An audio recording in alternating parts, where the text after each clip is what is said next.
Thank you all for coming out on a dreary night. This meeting will now come to order. As most of you know, I'm your town moderator, Bob Hiss. Welcome to this special fall town meeting. Having been advised by our town clerk, Susan Galvin, that a majority of town meeting members are in attendance, I hereby declare that a quorum is present for the transaction of business, and this meeting is now open. In keeping with our tradition, we'll start our meeting with the Pledge of Allegiance to the flag. Will the membership please stand and join with me? I pledge allegiance to the flag of the United States of America and to the republic for which it stands, one nation, under God, indivisible, with liberty and justice for all. Thank you. Since our last meeting in May, we have lost a longtime public servant, Mr. Alex Whiteside. Alex died in May 16 of 2023. Just some stats: he was a town meeting member for 20 years, from 1987 to 98, and from 2014 to 2023. In addition, Alex served as a planning board member for 32 years, from 1986 to 2018. I'd like to ask Chair of the Planning Board, Meredith Hall, if she might like to say a couple comments about Alex's service.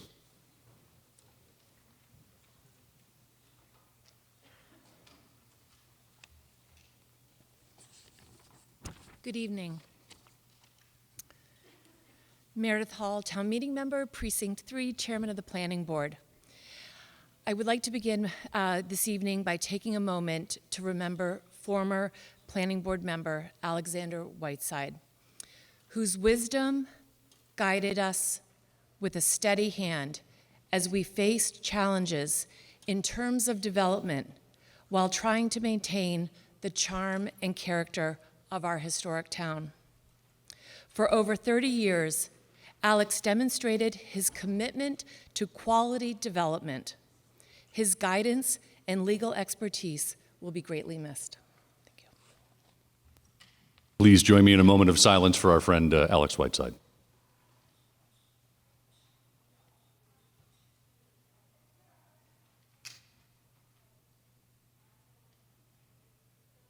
Thank you very much. Before proceeding with the business of the meeting, there are certain preliminary matters to be taken up. First, permission has been granted for certain members and personnel of the school committee, planning board, board of health, and other boards, committees, and departments who are not town meeting members to sit on the floor with other members of their respective boards, committees, and departments, upon the understanding, of course, that they will not vote. Hearing no objection from the body, such permission will and hereby is accorded. Second, permission is granted to Milton Cable Access to televise these proceedings. Also, please note that there are two side aisle microphones, one here and one over here, each with seats reserved in the front row for speakers who wish to come down and be recognized. A third, electronic voting has now been fully approved by the Attorney General's office and publicly posted. Accordingly, I will read the rule from our bylaws as passed in the June 2022 annual town meeting that describes our method of voting. That's rule number 11. Upon a question being put to the town meeting, the moderator will first determine by voice vote the sense of the meeting. If the moderator is unable to decide by the sound of the voices, or if his announcement of the vote is doubted by 7 town meeting members standing in their place, the moderator shall then proceed to have a standing vote on the question. If the vote is further doubted by 25 town meeting members standing in their places, then there will be a roll call of the meeting with the town clerk calling the name of each town meeting member in alphabetical order, and each town meeting member, upon his or her name being called, shall rise in place and answer yes or no. When an electronic voting system approved by the moderator is in use, upon a question being put to the town meeting, the moderator will determine by electronic vote the sense of the meeting and shall announce the vote as displayed by the electronic voting system. No town meeting member shall be allowed to vote after the vote is declared. Now some commentary. As you know, when we were in our Maytown meeting, electronic voting had not yet been approved on our first night by the Attorney General. And so we executed what we called suspension of the rules to be able to enable town meeting to conduct electronic voting. So the reason I'm pointing this out is this last sentence about eliminating the standing roll call and the roll call voting eliminated that from our bylaws because it said no further vote shall be allowed after the electronic vote is declared. So the standing and roll call voting language was retained in the bylaw in the event that an electronic voting system failed. In other words, that we had a backup voting method. So I've consulted with town council, who we'll introduce in a moment, and we've reviewed the recording of the meeting where we adopted electronic voting. We concur that this was stated clearly during the debate, and the updated rule was adopted by an 87% to 13% majority.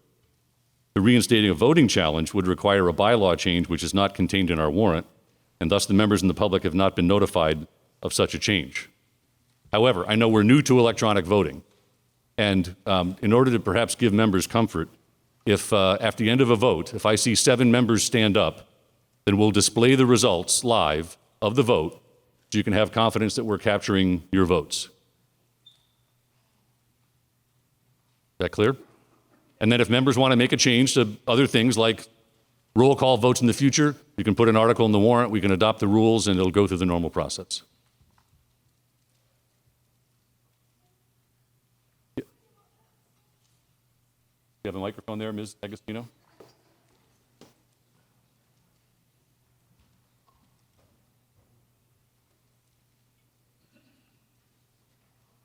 Point of order.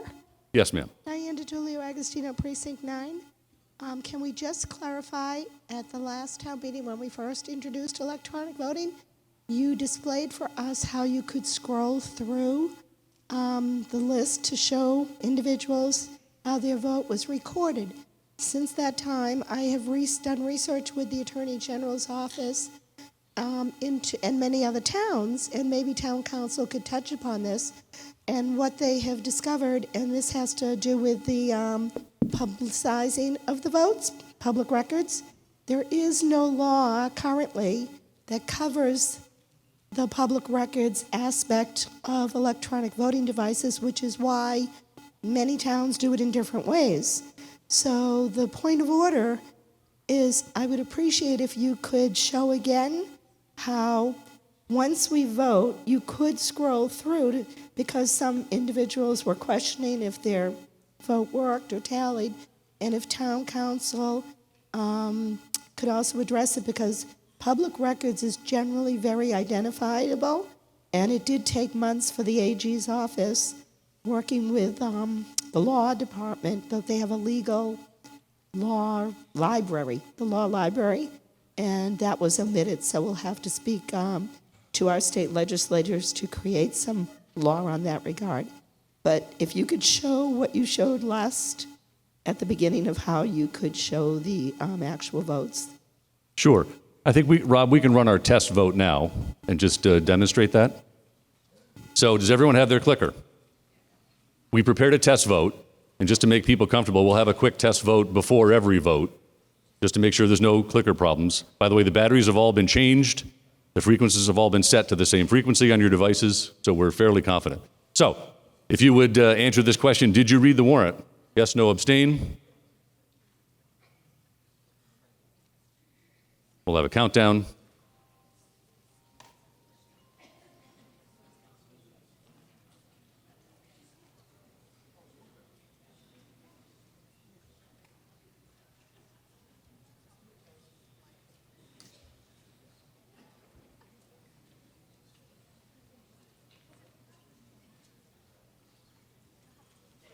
Okay, I think, Rob, for the test, that's probably okay. So we'll first display the results. So 89% yes, 4% no, and 6% abstain. So clear it's a 2/3 vote and a majority vote, both. So if we then, Rob, can you put up display the results?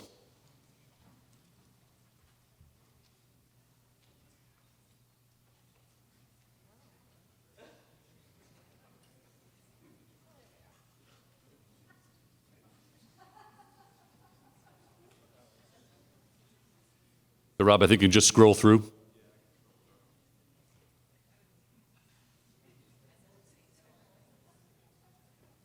This is what we showed before, Ms. Agostino.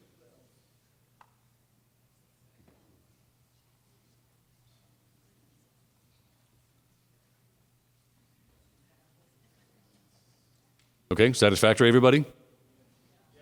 Okay.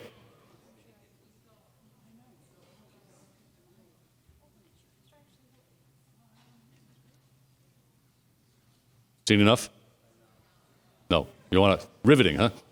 Yes.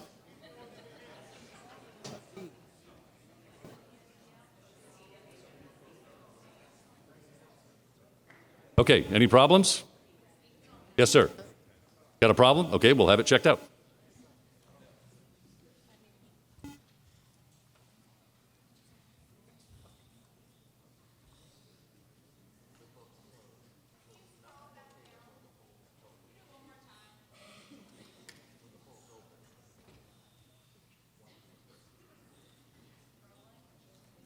Rob, if you'll just keep going to Z.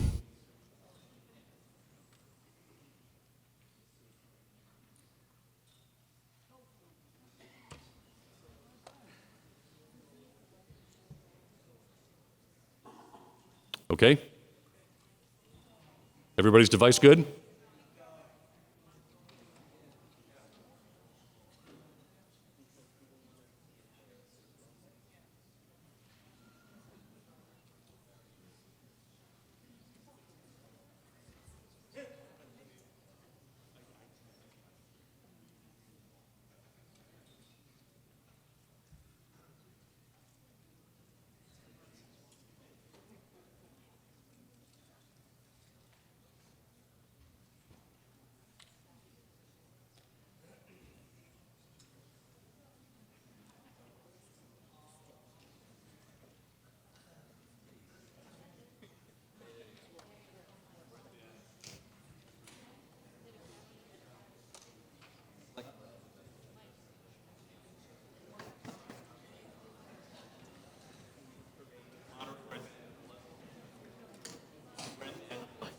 Okay, I think you have three issues.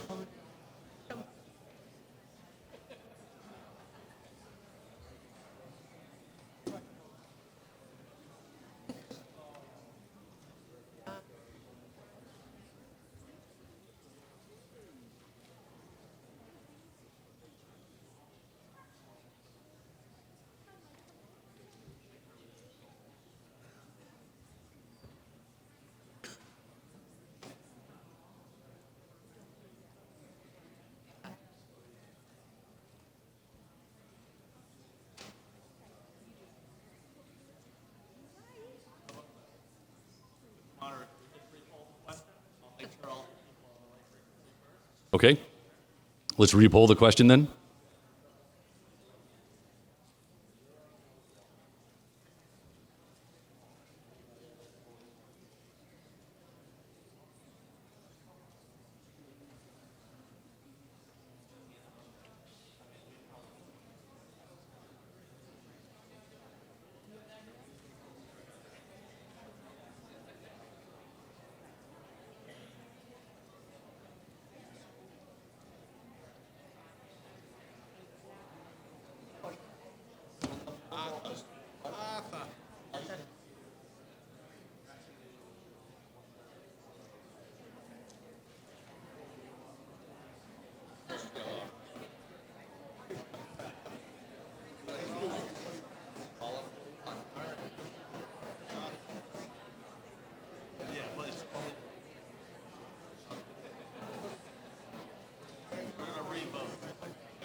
Okay, we'll try one more test. If everyone could, again, answer yes, no, or abstain to the test question, we'll re-verify the devices.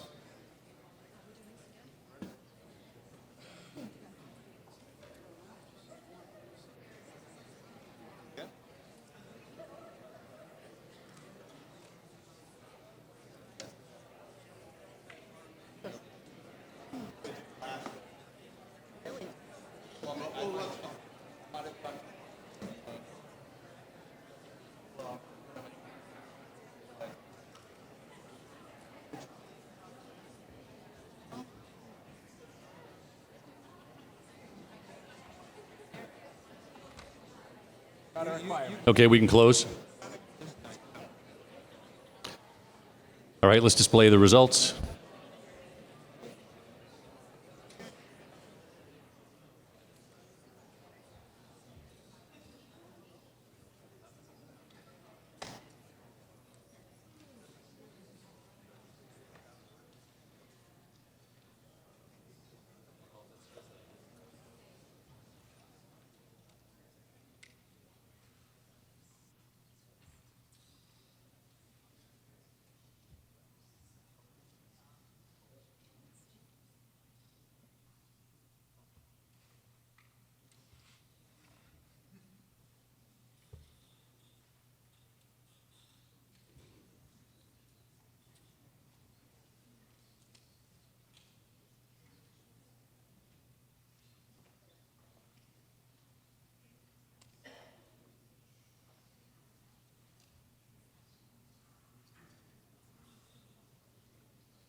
Couldn't believe when I opened it up.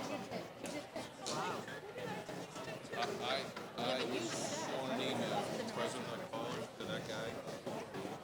Okay, if we could.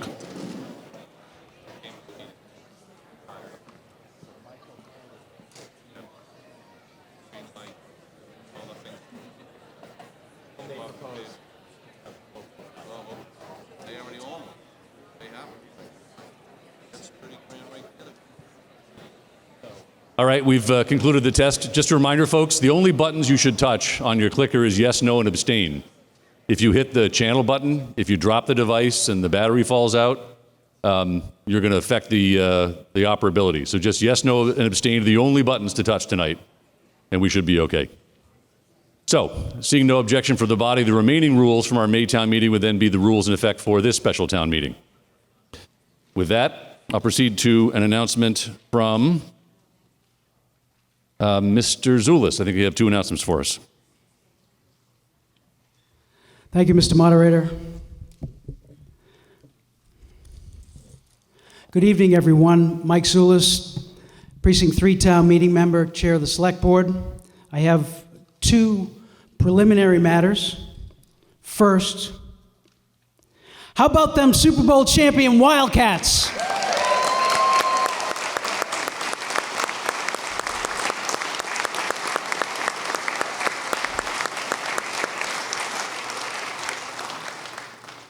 We are going to have a Super Bowl parade here in Milton.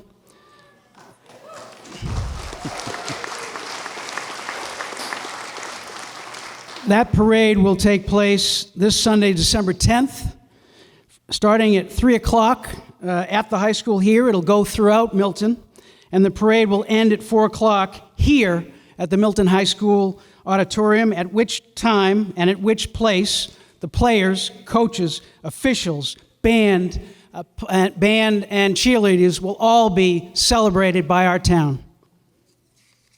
So we'll all look forward to that, and I hope everyone can make it. Second, announcement number 2. You have to follow that. For several town meetings, our town meeting was served very well by Kevin Freitag.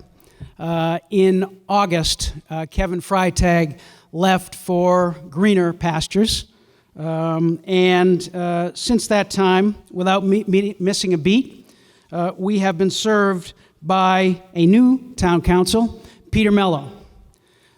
Just a little bit of, thank you. A little bit of Peter's background. Peter specializes in civil litigation and regulatory matters in addition to municipal law and representing municipalities. He earned his BA in politics from Brandeis University and is a graduate of the Boston University School of Law. He is the past president of the Massachusetts Municipal Lawyers Association and has written extensively about municipal matters. And so please join me in welcoming Peter Mello as our new town council.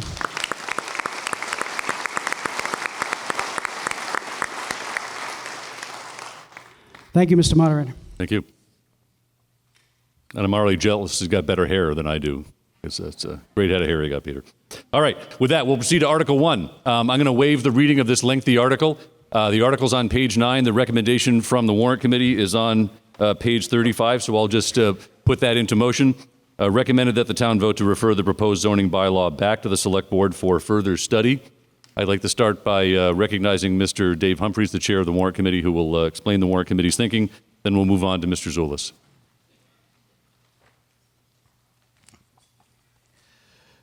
Thank you, Mr. Hess. Dave Humphreys, Chair of the Warrant Committee, Precinct 8.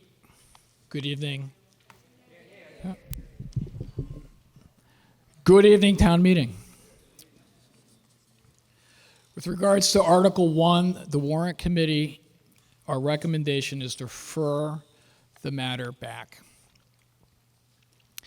Our basis for our recommendation, essentially, was what we perceived as the request from the planning board and a request for more time to zone. Our article comment is in the warrant. I hope you have read it.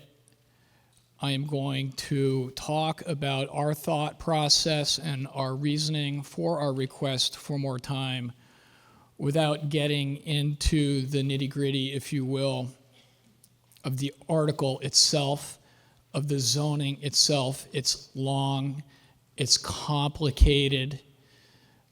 There are many interrelations with regards to the different aspects of this zoning, the most comprehensive zoning that our town has attempted in almost 100 years, and it was our opinion that it needed more time, it wasn't ready.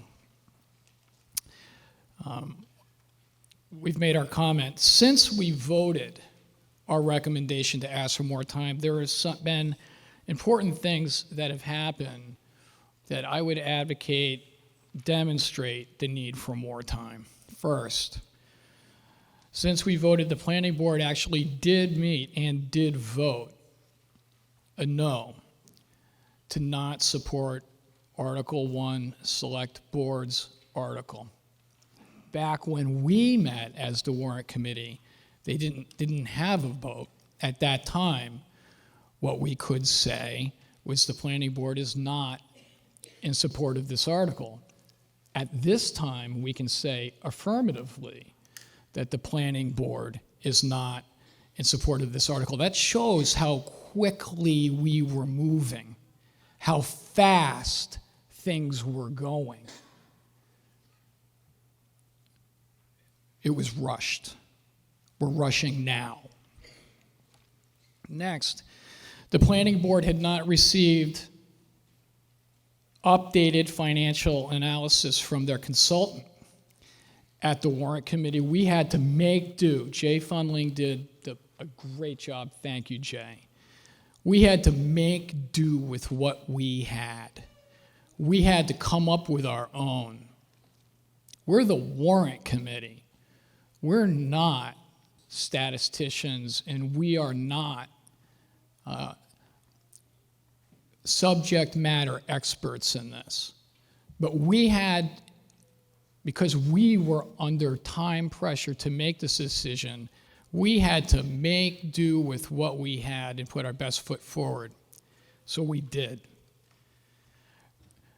That financial analysis, we discussed it.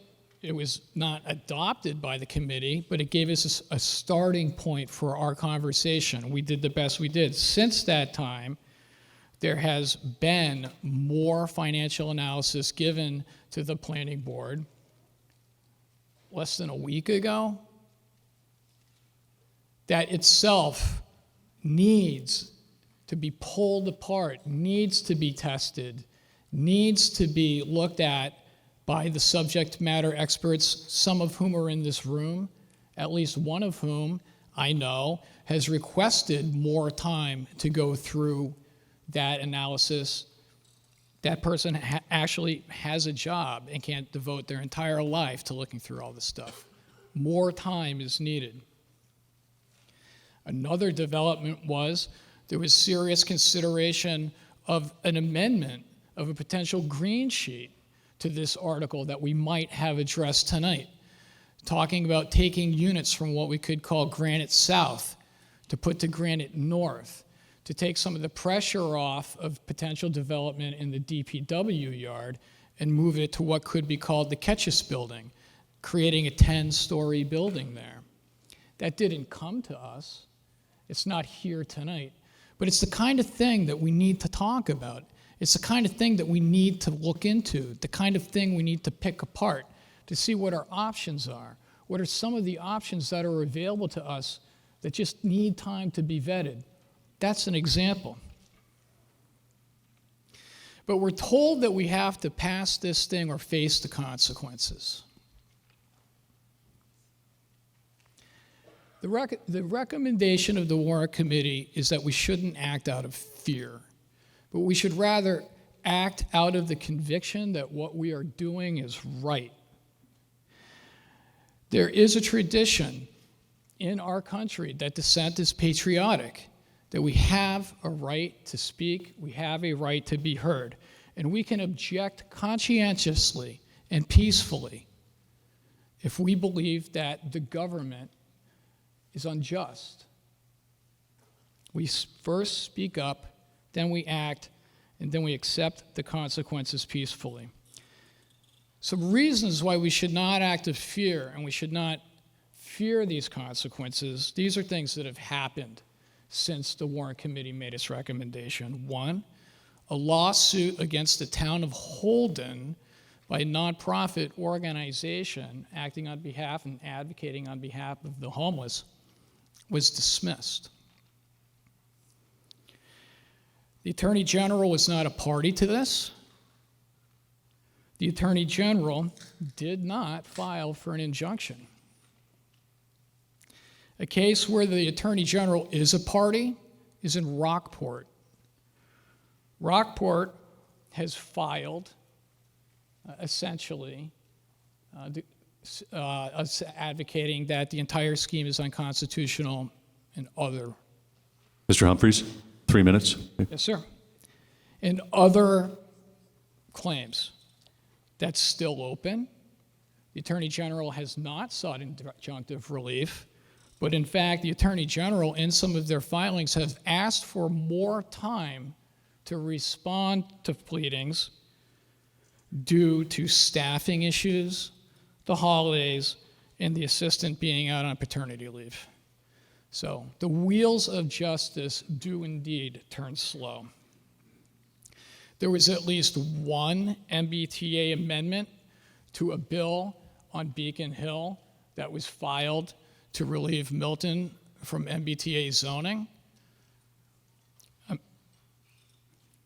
I think we're going to see more action on Beacon Hill with regards to MBTA zoning, and this is not going to end. To conclude, the Planning Board has been asked more time to complete its work. For this, they need more time for what we're doing now, for the public to be heard in real, actual engagement, for the maps to be picked apart, for the zoning to be looked at carefully, and for the Planning Board to put forward its own article.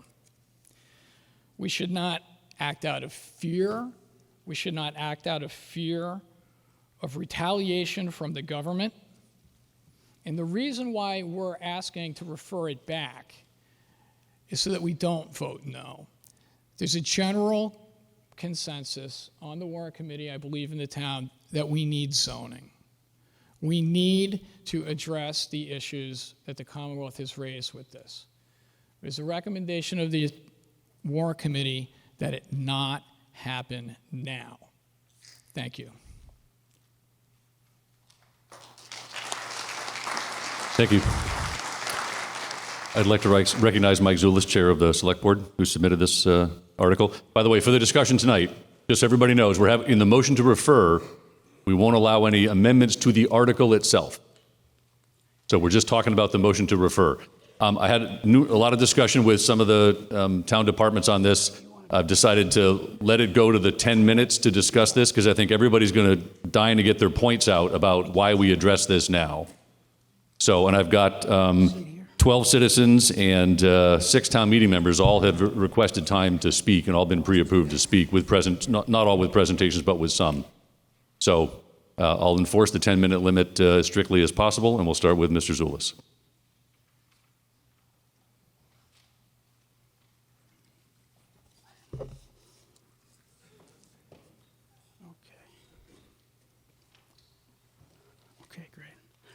Thank you, Mr. Moderator. Thank you, Mr. Moderator. Mike Zulis, Precinct 3, Town Meeting Member, Chair of the Select Board. Mr. Moderator, if I may, if you could let me know at 5 minutes, Yes. then we'll know that the town meeting will only have to endure about 2 more minutes of what I have to say. Can we go, Karen, to slide 2, please? So, what we're talking about tonight.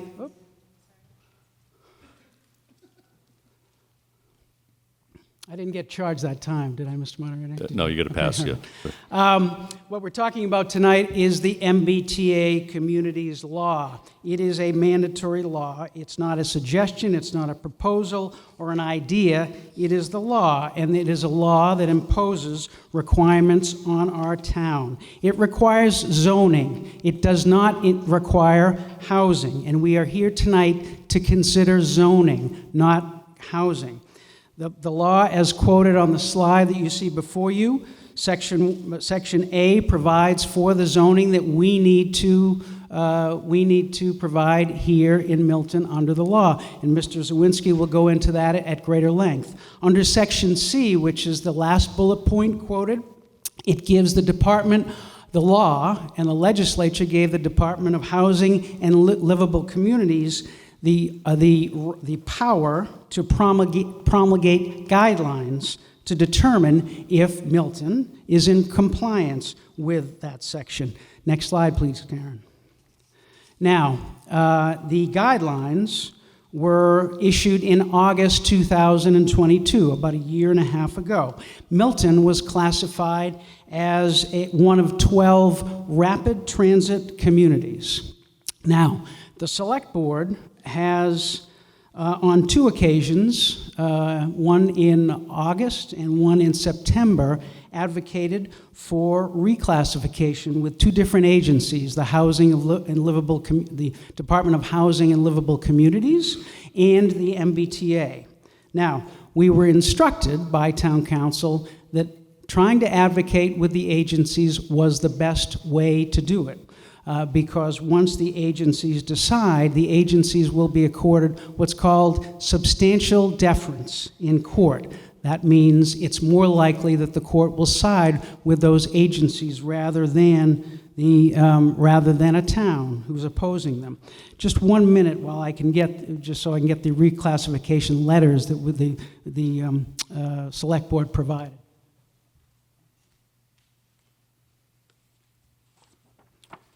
So in August, the Select Board sent a letter to the MBTA and cited the significant differences in service infrastructure and equipment in the Mattapan trolley line and argued that the previous classification as not being rapid transit should be restored. The Mass Department of Transportation, the MBTA, got back to us and told us that the classification was not based on the factors that we cited in our 4.5-page letter, but rather the designation was a technical one based on the characteristics of the vehicle. We didn't stop there. We took the response from the MBTA and we provided to the Housing and Livable Communities these 75 pages, which argued that we did not have a subway station on the Red Line, and therefore we were not part of the definition of a rapid transit community under the law. The Department of Housing and Livable Communities got back to us, and they didn't agree. So that's where we are. Now, other towns that did not have subway stations, as defined by the MBTA and the Housing and Livable Communities, such as Arlington and Melrose and Wellesley and Weston and Winthrop, they were reclassified in 2002 because the final guidelines were a little bit different than the draft guidelines. Those final guidelines added an out for those communities, and the out was that if there were 100 acres of developable land associated with a subway station, that would be a requirement under the guidelines. That allowed those communities to be reclassified. The key difference is those communities did not have a subway station as defined by HLC and MBTA. We do. That's There were- that's 5 minutes, Mr. Oh, Jones. wow, all right. Well, now I've got to move. We made the effort at reclassification, and we didn't get there. Next slide, please. What do we lose if we don't move forward with this zoning? We lose several opportunities for funding. And just the list is there to give you just a hint at some of the numbers. In Milton, we gained about $1 million in MassWorks funding in 2012. We get about $25,000 to $35,000 a year for the Milton Housing Authority. We get we received $80,000 in community planning grants in 2022-23. We received $65,000 in grants in 2021, and we have the opportunity to receive MassWorks infrastructure grants going forward in development, which could be millions of dollars. We do not get that funding if we don't comply with the MBT Communities Act. What are the other consequences of noncompliance? Next slide, please. The governor has said that opting out is not an option. The Attorney General has said that, has written and said that civil enforcement action may be brought against communities who don't comply by December 31st.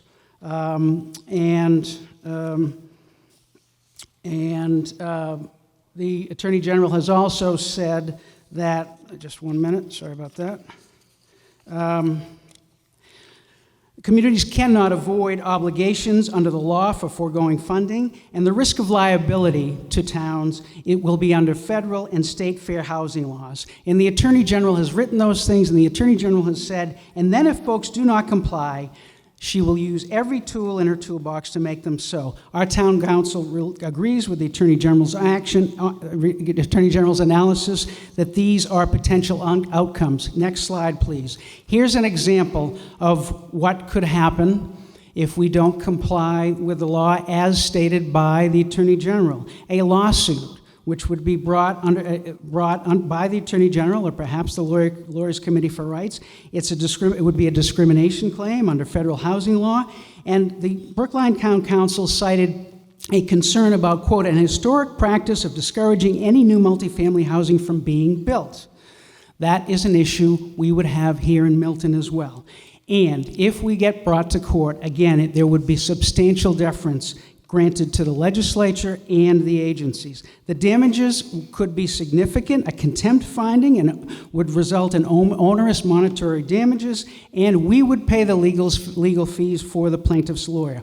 Finally, under these types of actions, judge-imposed compliant zoning could result, which means that we would lose all control over our ability to manage zoning. Next slide, please. 2 minutes, Mr. The key Zulus. question tonight, thank you, Mr. Moderator. The key question tonight is, do we move forward and control our destiny with compliant zoning before December 31st, or do we have it imposed upon us without our input after paying a lot of money in damages? This isn't fear-mongering. This isn't fear. This is what the person who can enforce these things and can bring these actions has said. This is what municipal lawyers have said could happen. Our municipal lawyers in Brookline, this is what they have said. This is not fear-mongering. This is what the people who can bring these actions have said.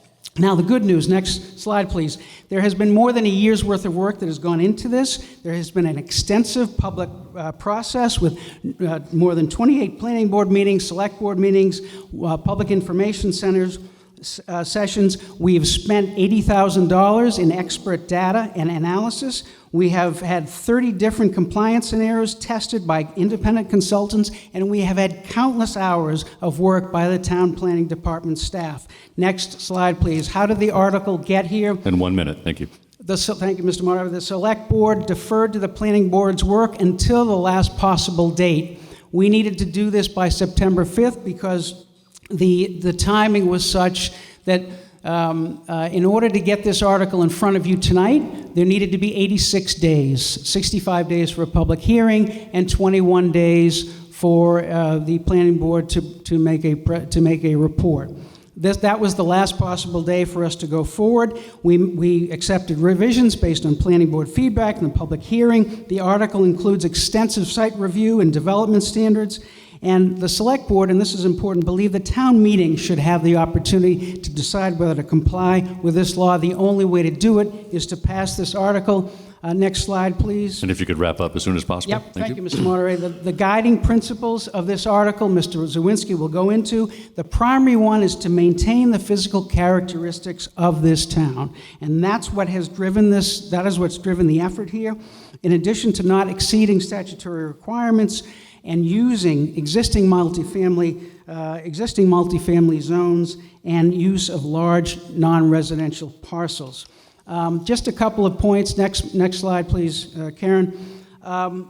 Outside the transit area, Granite Avenue South, this is an area of the large non-commercial parcels. There have been prior development initiatives with respect to those parcels, and the key point here is that nothing will change. The DPW yard is state-owned, and our zoning does not apply to what the state can do there. It could be built now by the state, and it could be built after. Nothing changes. If it's sold or leased, there will be a long public process in which the town can have input, and the state would be required to do significant safety improvements to the road there. On the American Legion site on that property, again, no change because there could be a 40B that goes in there tomorrow without any regard for our zoning. Next slide, please. And then finally, with respect to East Milton Square, which is outside the transit area, the zoning that's provided for in this article is a bridge to the overlay zoning that is sought by the neighborhood. It is neighborhood-friendly zoning with lower building height, with more open space, and more setbacks. And finally, last slide, please. As opposed to what Mr. Humphrey said, the work has been done. The money has been spent. The article is ready. Milton cannot afford to delay, and Milton cannot afford to refer this article back. Thank you, Mr. Moderator. Thank you.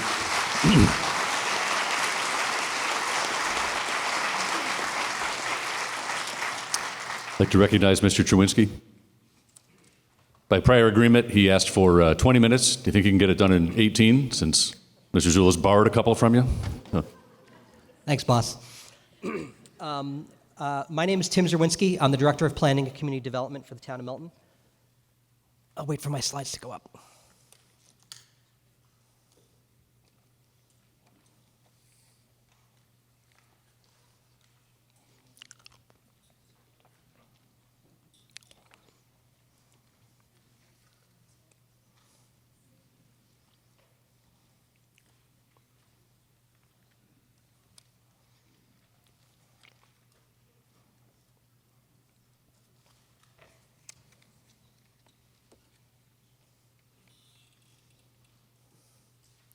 All right, thank you. Could you advance to the second slide, please?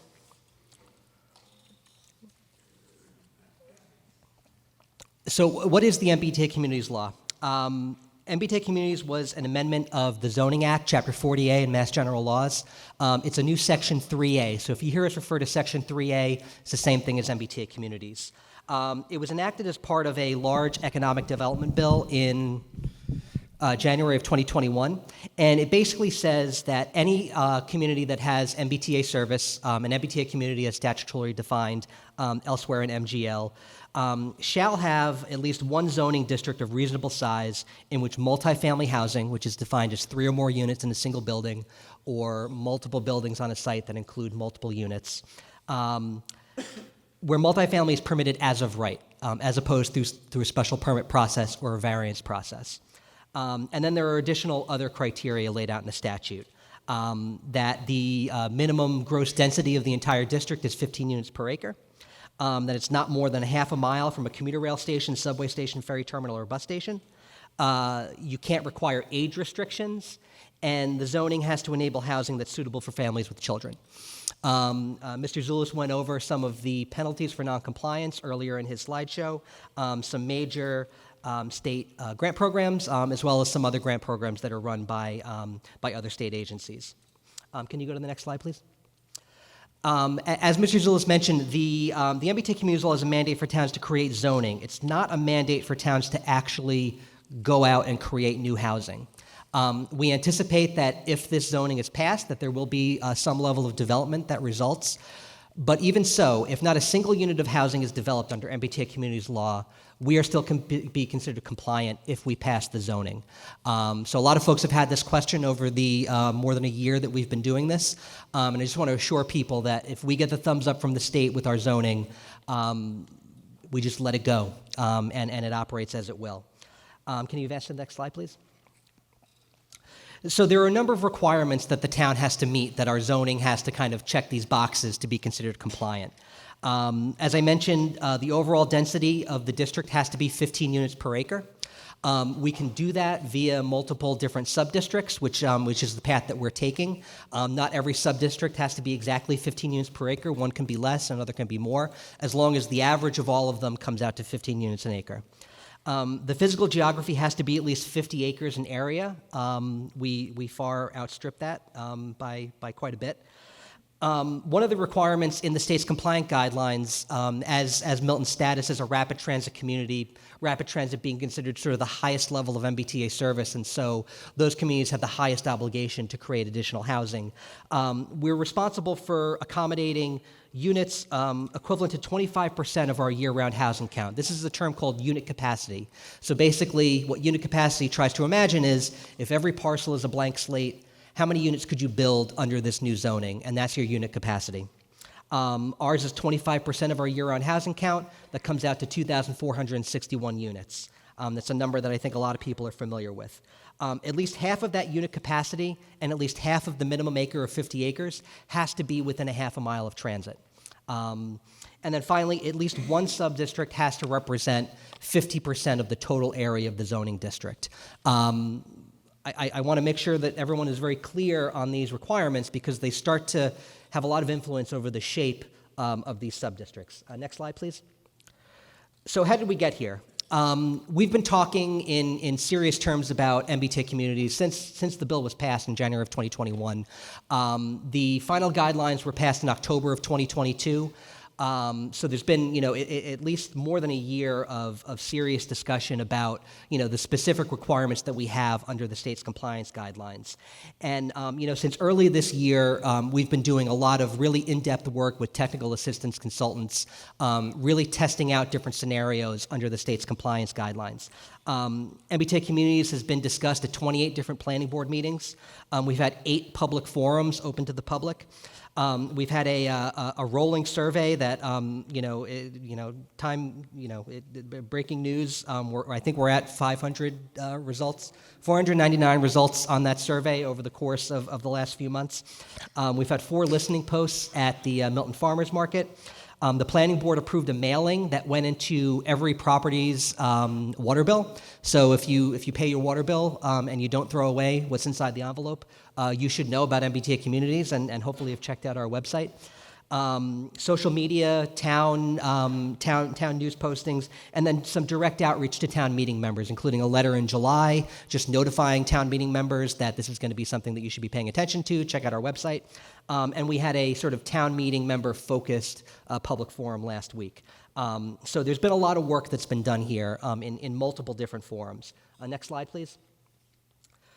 So in addition to the compliance guidelines, which are kind of the blueprint by which we need to kind of follow and kind of make sure we fit and check all those boxes, we've developed some kind of guiding principles that provide what I consider to be sort of internal constraints on our zoning efforts. These principles are derived from our previous planning efforts, including the master plan, input from elected and appointed officials, and input from residents that we've received over the course of this process. They're not ironclad rules, but they are principles that we try to use to sort of judge different scenarios and see, are these zoning subdistricts, are these dimensional parameters, are the results of this zoning going to be consistent with our planning priorities? In no particular order, although I do consider this one to be first among equals, preserve the physical character of the town. I've been doing this a long enough time to understand that this is the number one thing that comes up whenever we do a planning effort. People treasure the physical character of this town. And so everything that we've done has tried to accommodate and kind of thread the needle of compliance with the guidelines, compliance with the law, and preservation of the physical character of the town. We don't want to exceed the requirements in the statute and the guidelines. So we don't want to overshoot that unit capacity number. We don't want to overshoot the overall density. We want to disincentivize teardowns. That's kind of part and parcel of preserving the physical character of the town. We don't want to create zoning that's going to encourage and incentivize people to tear down the single-family houses and other types of buildings that contribute to the physical character of our town. We're avoiding rezoning historic districts and parcels with historic structures. We want to zone larger non-residential parcels to prevent displacement and minimize impacts on residential neighborhoods. We want to take advantage of existing multifamily housing. We don't have a ton, but we have enough to make a difference so that when we rezone, say, the Hendry's building, which has 38 units in it, for 40 units per acre, the example that I use is that one. We're not going to see a redevelopment on the Hendry site. There's already a building there. So we get 40 units of credit on our unit capacity because we're taking advantage of existing multifamily.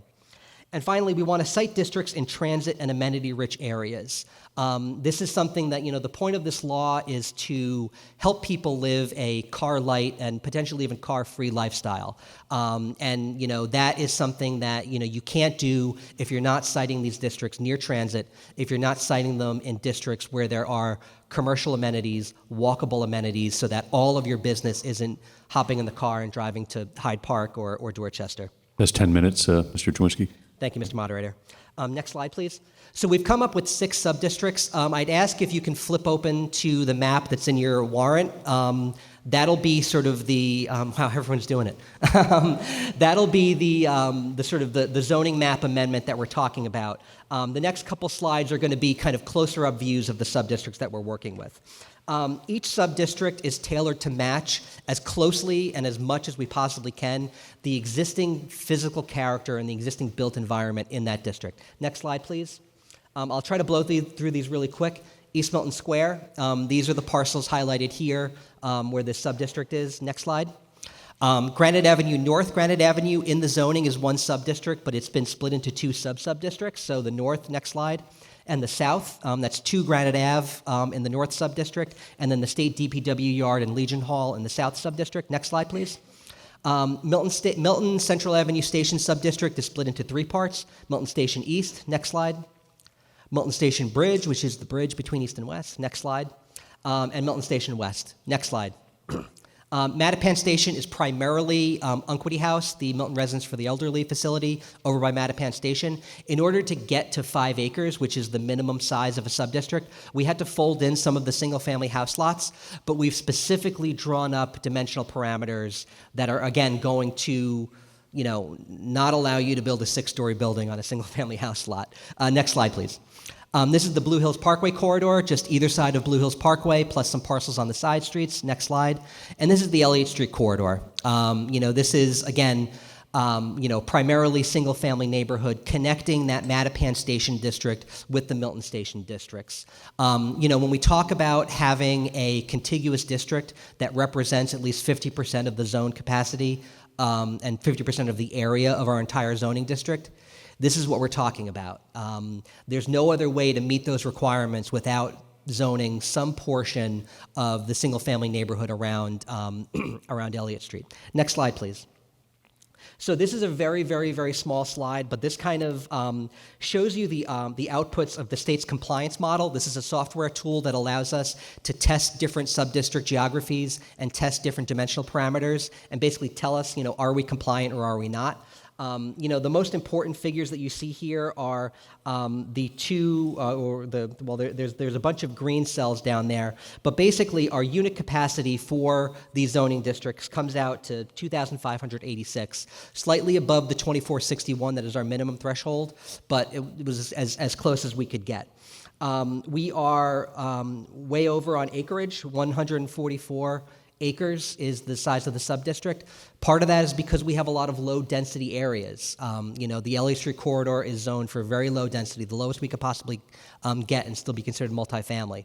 So that means you need to zone for a bigger geography in order to make up the amount of units. And then our overall density is 15.1 units per acre. That's a tenth of an acre above the minimum requirement required by statute. So when we talk about really sort of trimming this thing to the bone, we're there. This is as close as we can get to the minimum requirements and still be in compliance. Next slide, please. This slide, and again, this is reflected in the zoning language in your warrant. It's just sort of not collected in this form. It's kind of broken down by subdistrict. But these are the dimensional parameters for each of the subdistricts. And you may not be as deep in the weeds of the zoning as I am, but if you are, some of these numbers should be very familiar to you. Because in almost every case where there is existing zoning for residential buildings, we have tried to match that existing zoning. 2.5 stories on Elliott Street, that is the zoning in the C zone. The setbacks, those are the setbacks in the C zone. Where we don't have zoning that matches what we're proposing, we are keying that zoning and those dimensional parameters to existing multifamily buildings. So 6 stories in the Milton Station East District, that's 88 Wharf Street. 4.5 stories in Milton Station West, that's 131 Elliott Street. 6 stories at Granite Ave North, that's 2 Granite Ave, that existing building. So we've tried to do our best to key those dimensional parameters to existing built environment. Next slide, please. So there are other elements of this zoning, including material submission requirements and review processes. Every project that gets proposed under MBTA community zoning is going to be subject to site plan review by the planning board. The planning board can't reject a zoning compliant project, which these would ostensibly be, but they can subject it to site plan review and use development standards that are in this zoning to shape these projects and make sure that they're harmonious with the existing built environment in our neighborhoods. Every site plan review application is subject to a public hearing. That means notice to abutters within 300 feet. That means notice in the newspaper. That means a public hearing where public comment can be heard and considered by the planning board. Next slide, please. Some of those development standards that allow us to shape these projects beyond the dimensional standards. Parking maximums. There's a huge concern in Milton for over-parking these projects and bringing more cars into the neighborhood than we absolutely need. And so by setting parking maximums, we're able to let the development community, which really knows a lot better than us as planners, what the market is for parking for different types of building forms, to figure out how much parking they actually need, and so that we're not bringing too many cars into the neighborhood and exacerbating traffic conditions. Next slide, please. We've got 4 minutes, sir. Thank you, sir. Open space and recreation. Every zoning district has a 40% open space requirement.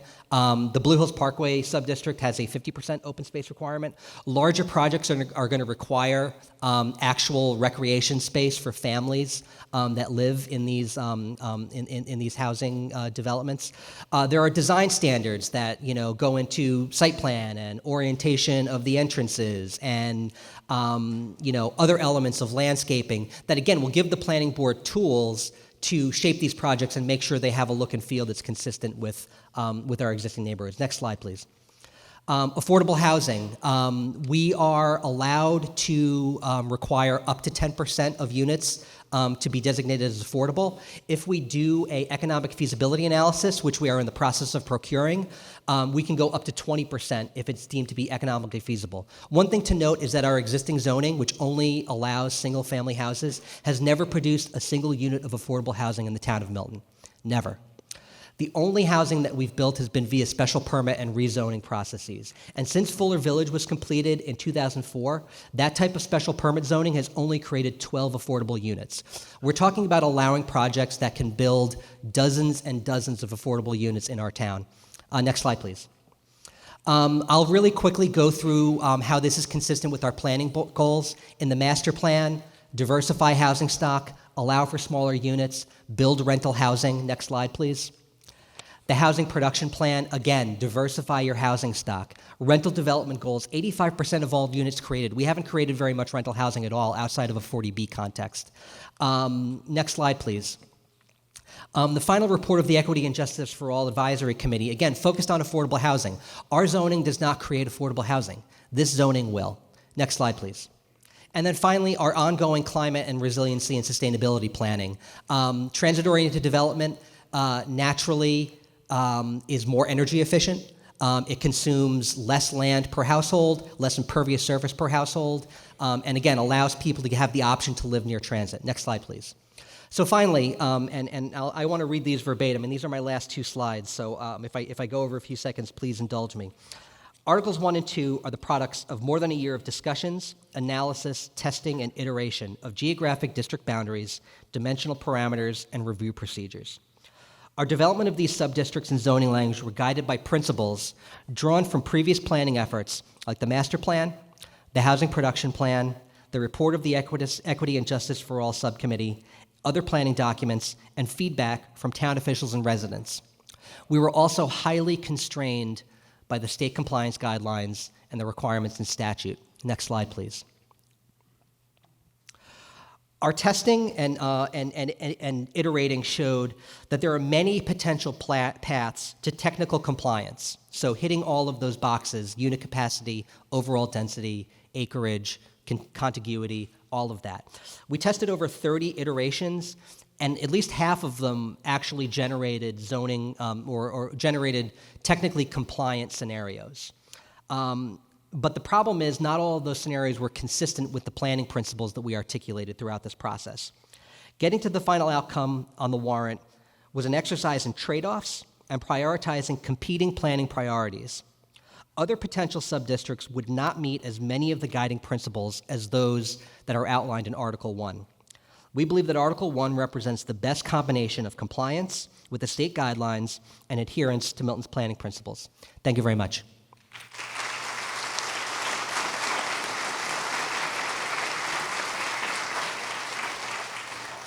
Thank you for managing your time so well, Mr. Chowinski.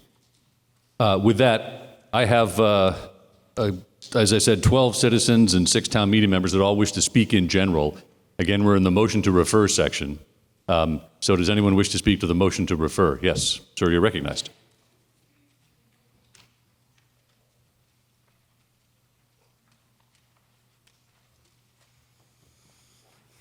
Can I close this?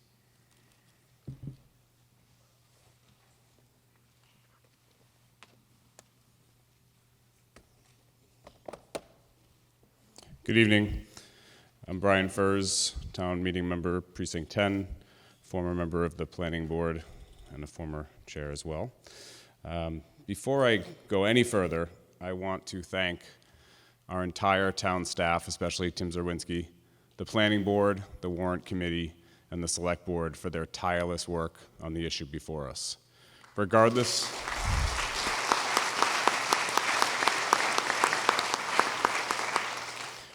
of what side of this issue you fall on, I hope you value the expertise, patience, and effort our staff and our volunteer boards put forward to bring us here tonight. So, thank you. I rise tonight to strongly reject sending this article back for further study. You heard tonight that the planning board needs more time, and we should wait until May to effect these changes. The planning board is asking for a 5-month extension to complete its work, and the warrant committee is supporting this request. Here's the issue. The state rejected Milton's request for an extension. When I was a student, I would occasionally, usually, find myself in a position where if I had just a little more time to complete a project, I knew I could get a better grade. I also knew that if I missed the deadline, I would fail. I put my best foot forward, pulled some all-nighters, and submitted the best product I could do in an allotted time. This lesson carried forward into my professional life.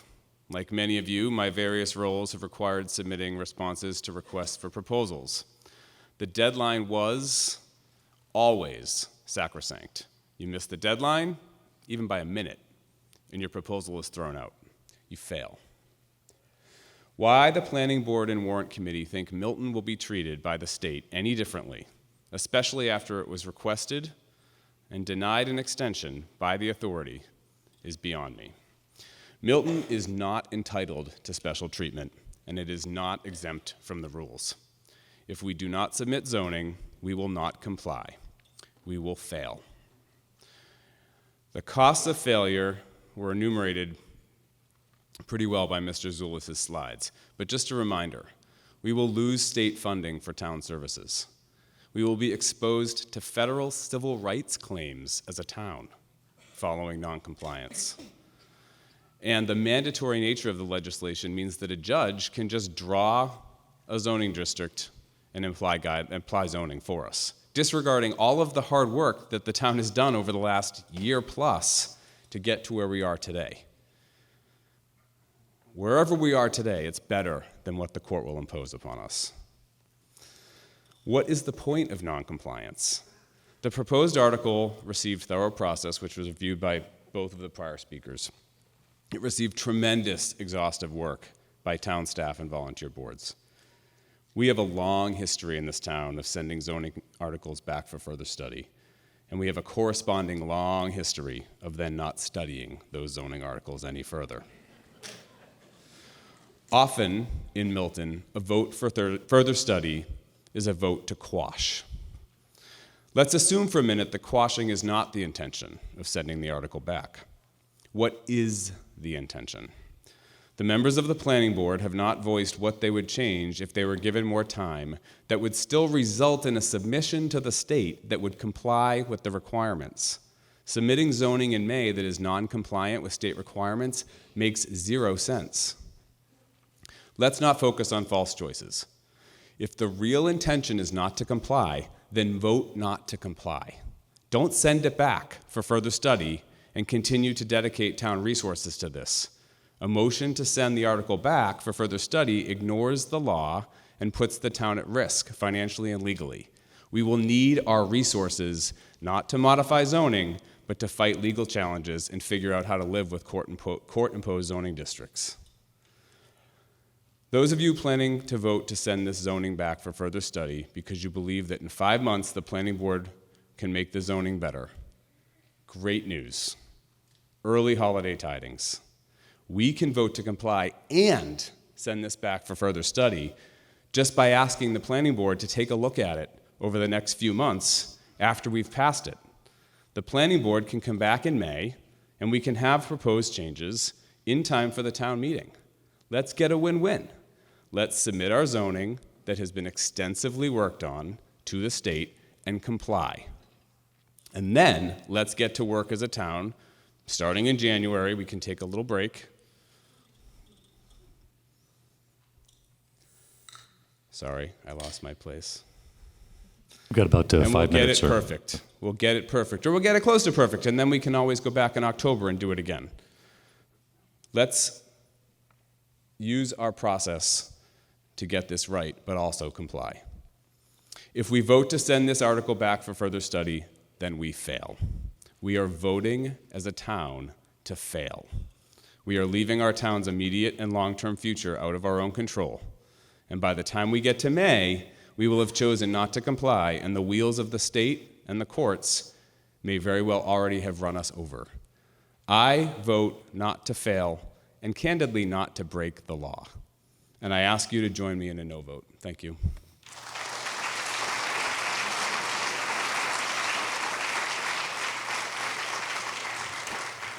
Does anyone else wish to speak to the motion to, Mr. Collins, you want to speak to the motion to refer, or you want to hold your fire till later? Please, you're recognized, sir.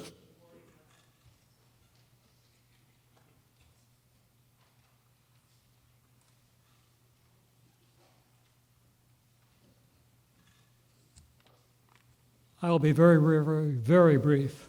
You just, your name and address, please, sir. Mr. Collins is a registered voter by prior authorization, has approval from the moderator to speak. And I am also an expert in adverse condemnation and regulatory takings, and I've testified in the courts of Delaware and in the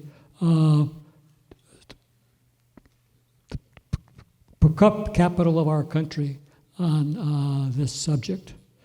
I would just like to pass a couple of thoughts on to everyone in the town meeting briefly, and I'll just read what the inverse condemnation and regulatory taking right out of Supreme Court quotes that I'm giving you because I think they're so important here.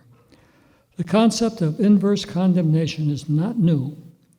The U.S. Supreme Court decided in inverse condemnation cases in favor of landowners for the first time in 1872. Inverse condemnation generally occurs for one of two reasons. Number one, the physical invasion of private property by the government or by third party under authority of the government, or overregulation of land use by the government. The reason I say these words is because this, under inverse condemnation, it could very well be that the whole process that is being put forth here with MBTA is an illegal action. I'm not a lawyer. I'm not testifying as to what it would be, but I'm reporting this because I think in the world that I live in, it's important to pass on to others the learnings that I have had over the years. Thank you very much. Thank you, sir. The gentleman in the brown sweater, I think you were next. If you wish to speak, thank you. I think this is the right time for me to say what I want to say, and if not, you can correct me. Joe Curran, Precinct 7. I rise today because there are too many unanswered questions, and I ask this be sent back to the Planning Board for further study, as there's been no traffic analysis in East Milton Square, and it hasn't been provided. And I appreciate what what the Planning Board has done. The presentation, I've seen it several times. It has changed several times over the last year, and there's been different presentations shown. And so I think even the town is demonstrated. Sometimes they are still trying to figure it out. Thank you, sir. I think I'll go right and left here. Anyone else wish to speak to the motion to refer? Was it Ms. Hodlem, you're next, I think? Yep. Good evening. My name is Christine Hodlin, town meeting member from Precinct 2. First, I just want to also thank the town planner and all of those who have worked on this article. It is an amazing amount of work and effort that's been put in to try to get this forward to us today, and I really, really appreciate it. I live at 112 Maple Street, which falls in the Elliott Street subdivision of this proposed zoning. My son and his wife and 2 children, aged 5 and 1, live in the Tucker School District. They both work in Boston Public Schools, and they cannot afford to buy a house here in Milton or anywhere nearby. My husband and I raised our 3 children here, and we're now lucky to have many grandchildren in this area. We would like to downsize our 4-bedroom house at some time in the near future and be able to still remain in this area. This law begins to address the lack of housing options for both young families and seniors in this area. This article is in compliance with the state requirements, and voting for it is the best path forward for our town. As Brian said, we can all work on making improvements to the zoning after it has passed. Like me, you all took an oath to uphold the laws of the Commonwealth of Massachusetts, and you should not refer this back, but approve this article to get some zoning in now, before December 31st. Thank you.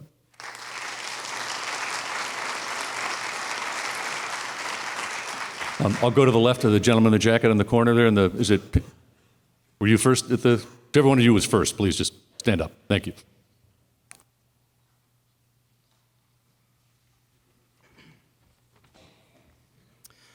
Good evening, and thank you for allowing me to speak. My name is Matt Morong. I live at 136 Elliott Street in Precinct 2, right at the corner of Elliott Street and Central Avenue. I am an architect who began my career in planning, and I have been designing rail and transit facilities for the past 12 years. The MBTA Communities Law speaks to both my professional expertise and my personal interests. The expansion of multifamily zoning carries a host of benefits for Milton, and the article before you is a sensitive, carefully crafted means of achieving it. There are many reasons to support this article. First off, the law compels us to, and for good reason. The state has seen that many local governments, including Milton's, have largely stagnated in their land use policies. Despite obvious reasons to loosen the restrictive zoning laws, in practice, doing this at the local level has proven extremely difficult despite need. Doing this is sound public policy, and the outcome will be beneficial on many levels. Milton's proximity to Boston, access to recreational resources, and transit infrastructure make it a massively appealing place to live. There is plenty of remaining potential to tap for new residents. The value of those resources will only increase when more people join us.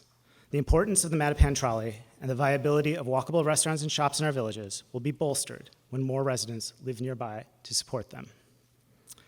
This point underscores the importance of Article 2 for mandatory mixed-use zoning. As we encourage walkability and increase density around transit, we should also expand commercial opportunities in the town. Rather than sending our dollars to Quincy or Lower Mills or Braintree, let's continue to build the local economy of Milton and reinforce the benefits of increased density. The Boston region has seen a confluence of factors that make living in high-opportunity areas unaffordable. Today, people in our region looking to buy houses are often saddled with school debt, forced to pay high rent, and then expected to save money on top of this to amass a down payment on a very expensive house. I count myself among the fortunate few new residents who are still able to make it in, despite having all these factors stacked against me. There are massive sacrifices that even households considered upper class need to make to afford a modest house here. For these reasons and a litany of others, the environmental benefits of multifamily construction and neighborhood density, the unwinding of social injustice embodied in zoning laws, the health benefits of walkable neighborhoods. I could go on and on. I won't, but compliance with this law will have many positive outcomes. The Warrant Committee has recommended that this article go back to the Select Board for more study and notes that the Planning Board has promised an article of their own for the May 2024 town meeting. Let me say, I've closely followed the Planning Board's process in regards to this article for almost 2 years now, and I have little faith that more study will yield a productive outcome with this board. I can't believe it, but people are still debating whether or not the trolley is rapid transit. Take it from someone who works in the industry, it is. And the senseless debate about this, which I understand is going to continue tonight, is a waste of time, the very resource that the Planning Board claims to need. Constructive solutions and ideas about how to comply with all of the law are few and far between. Sending the article back to a divided board with no clear vision for compliance, no basic plan for achieving this compliance, and an uncertain commitment to following the law in full is a risky wager, given all that is at stake. We are fortunate that the Select Board and Town Planning Department took it upon themselves to develop this article. It applies constructive ideas that came out of the town's planning process, builds on the character of established neighborhoods, and provides opportunities for transformative development on underutilized parcels throughout the town. It identifies places with more intensive development that makes sense and takes advantage of those opportunities. It also leaves the door open for future change. As new opportunities to improve life in Milton through zoning emerge, this strategy is a framework for those adjustments. It weighs many competing factors and produces a result that will still feel like Milton. So I look to you, the members of town meeting, to build on the Select Board and Planning Department's efforts to show us what Milton can do. Milton can be open to change and allow compatible housing that is more within reach of average residents. Milton can look beyond its borders and be part of the solution for the region's housing crisis. And Milton can open itself to new neighbors. The conditions around Milton have changed. It's time for Milton to meet this change on its own terms that are good for Milton, or risk having the state change us instead. Thank you very much.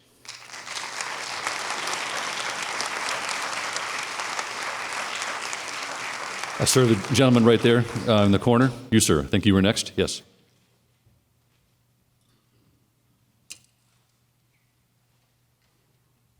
Folks, might save time. We do have mics right in front. You can just hop up and speak. They all work.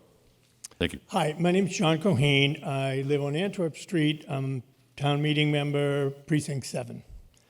I agree with the intent of this act, but our response is not ready for a number of reasons. And I stand in support of the Warrant Committee's recommendation to refer this back. I'm a firm believer in determining a person's motivations and then listening to their words and then make your decisions based on that. I'm a father and a grandfather. I could not love my children and grandchildren more, and I'm concerned about the world we're going to leave them. My nephew recently moved out of state to his new wife's state of Louisiana because he could not afford to buy a home here, and my sister is devastated. I've been involved in residential building construction my life. In fact, I built 3 homes in Milton years ago. The primary reason for this act is to provide affordable housing in a climate-friendly way next to public transportation. I can't agree more with 2 more pressing issues, one that threatens the economic viability of our state, and the other, the very future of our planet. I understand the sense of urgency, the rigid deadlines, but it would be worse to go home tonight thinking we addressed these issues if in fact we didn't. Before going too far, I would like to thank everybody involved who put this together, especially Tim, because I've seen him the most, in fact, as recently as last Thursday. I'm told we're looking at the biggest zoning change in 100 years. The planning board was bypassed for timing reasons. There's a story here, but the undeniable fact is they were bypassed, not involved, call it what you want, in the biggest zoning change we face in 100 years. And please don't throw NIMBY at me. That's a great catch-all for anyone who poses any zoning change. But I'd like to add a new one, YIMBY, yes in my backyard, to any solution that has even a chance of solving these problems. And there's going to be pain in the solution. For some more than others, unfortunately. But if the solution did not cause anyone any pain, it would be fixed already. Those of us who are not feeling the impact directly should support those of us who are. The act was first proposed by then Governor Baker in 2021, and the primary reason was affordable housing, and it was instigated by the Amazon decision not to open a facility here. Affordable housing was the reason. And there's very little in this act that requires affordable housing, and in our response to it. In fact, only 10-unit buildings require affordable housing. I'm willing to bet there'll be a lot of 9-unit buildings built under this proposal.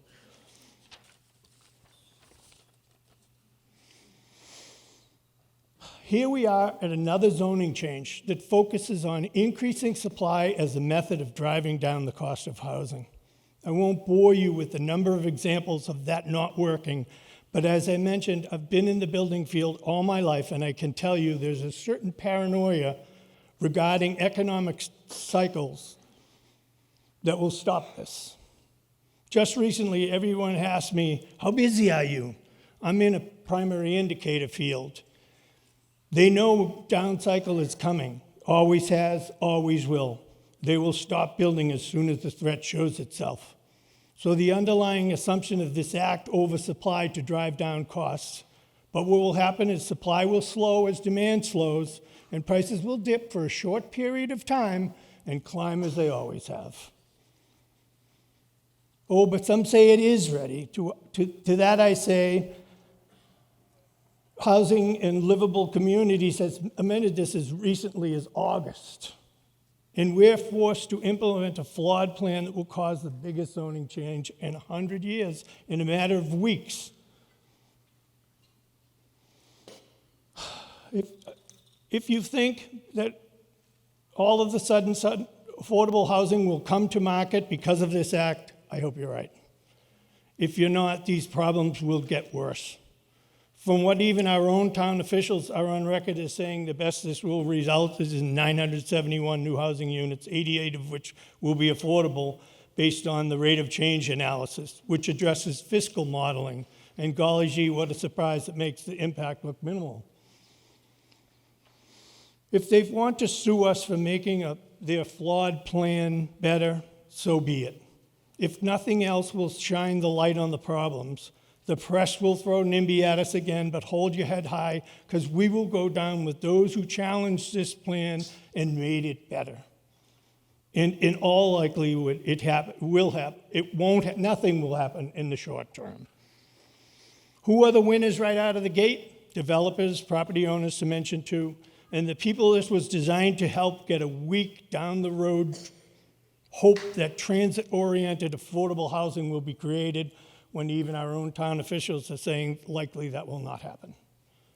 Per the Secretary of the Housing and Livable Communities, It is all about setting the table for more transit-oriented housing in the years and decades ahead, which is not just good housing policy, but good climate and transportation policy too.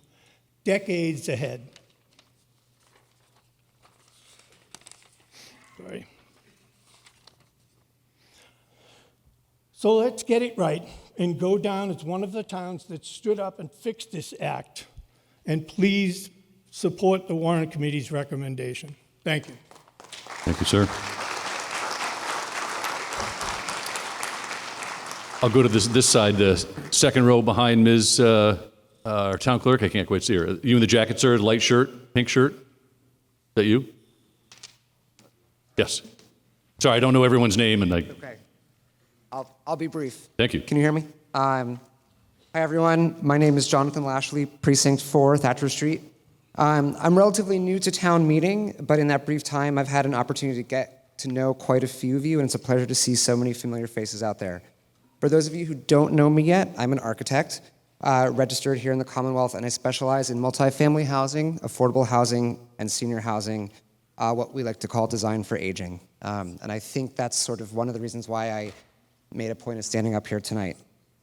It's an exciting time to be involved in the architecture, design, and construction field here in Massachusetts, precisely because of things like the MBTA Communities Act, which intends to look to the future and bring purpose-driven, much-needed revisions to zoning bylaws in Milton and adjacent communities. I think the process will not perhaps be without its challenges, of course, but fundamentally there's a real opportunity to bring positive, incremental, and needed change to our community. So a hope that I have this evening is that as a design professional, I might briefly offer some wisdom and professional insight into what's at stake in our vote tonight. Firstly, there is no doubt that there's an extreme housing crunch here in Massachusetts, especially in the immediate Boston area served by the MBTA. It's what I work on every day. You've already heard it many times tonight, but this is driving up housing pricing and forcing out the young professionals, some of whom want to return to town, older adults, the working class, and civil servants. I love calling Milton my newish home, and I'd like to see this broad and diverse base of citizens be able to do the same. Secondly, we've already heard from many of our peers tonight on the specifics of the actual changes at stake, but I want to just say a little bit more about the importance of this process. Zoning is the earliest mechanism by which construction and real estate development are defined and established to contend with the needs of the community in which they're based. In our town, we should think of this as a safeguard and a roadmap to think thoughtfully about what our built environment looks like, where the commercial districts are, where the residential ones are, how large or densely developed a plot is, and yes, how many family units may be on one of those plots. Critically, MBTA communities will provide for us, for the first time in decades, a significant and needed zoning update, and is defining where and how much housing may be developed, but not mandating what will be developed. Zoning does not compel new housing construction. Thirdly, I really want to reiterate that dozens and dozens of hard-working and experienced professionals, volunteers, Milton residents, elected officials, and others have been working on what this whole thing looks like for many months. One of the arguments we're hearing over and over again is that there hasn't been enough time to properly think about what the state is requiring and to properly plan for the future, and I disagree. Kicking the can down the road another 5 months to another vote will not significantly alter the zoning design at hand. The folks' hard work on this will be very likely to return with a similar plan, nor will it somehow make the MBTA community's requirements magically go away. What delaying authorizing the new zoning will do is put the town in default of the law, exposing us to all of the financial penalties, reputational risks, and potential lawsuits that we have been hearing about tonight. Finally, I want to say a bit more about two of the districts that stand to be most potentially impacted by the MBTA community's rezoning, namely the Elliott Street corridor and the East Milton Square, Granite Ave area. One of the things I've heard around town is it's been said that the increased zoning density required by the law should be evenly distributed across town. But this idea is explicitly counter to both the spirit of the act itself and to the repeated concern over the impacts to the look and feel of the fabric of the town, which so many of us feel passionately about. By concentrating as-of-right multifamily zoning along public transit lines and nearby to the town's most significant existing commercial area, we can provide the opportunity for an invaluable new resource here in Milton, namely housing stock, while maintaining the physical characteristics of the town, green space, and good neighbors, which so many of us appreciate. That concludes my remarks. I hope you'll join me in a no to refer back vote tonight. Thank you, and I look forward to getting to know many more of you as we move onwards and upwards and forwards. Thank you. Thank you, sir. Ma'am in front, I think you were next, sir? Mr. Rosera, okay.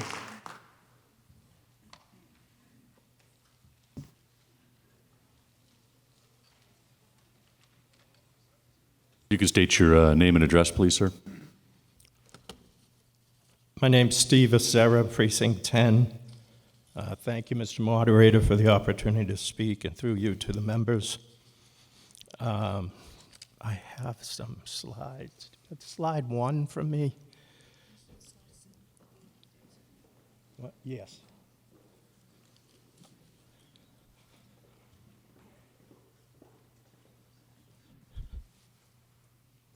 Yes.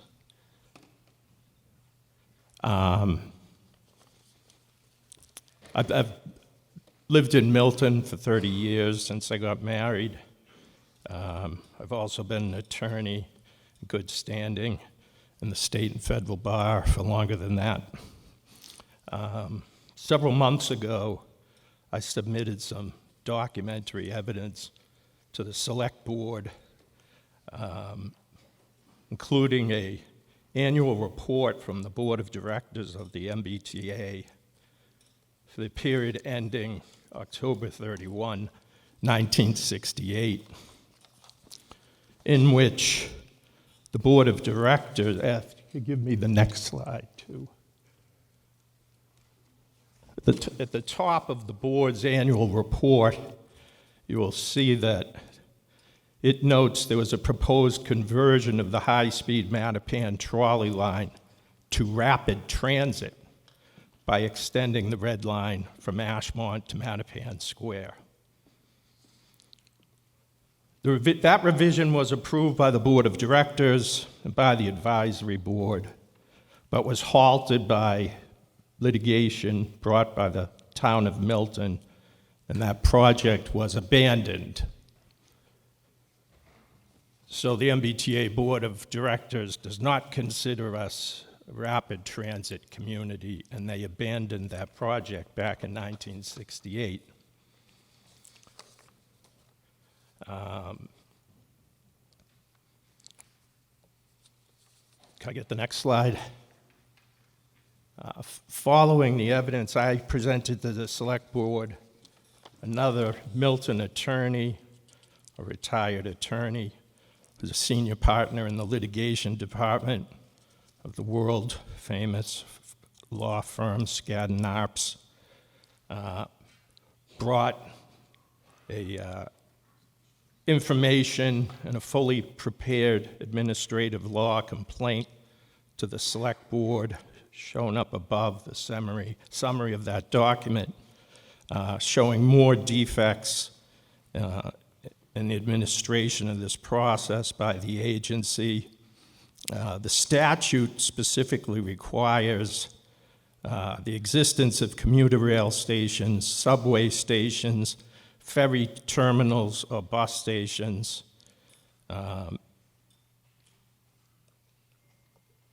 The agency was informed that there are no subway stations in Milton as the term is used in transit language. The agency responded by changing the guidelines from using the word subway stations to substitute the words presence of fixed transit assets. But that's not the language used in the statute passed by the legislature, which is the law.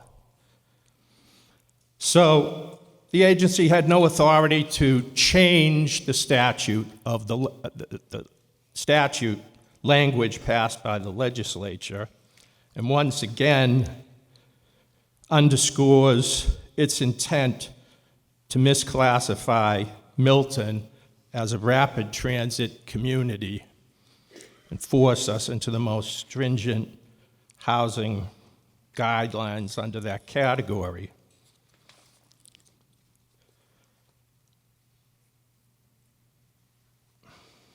I have a lot to read. I won't get it in all this time.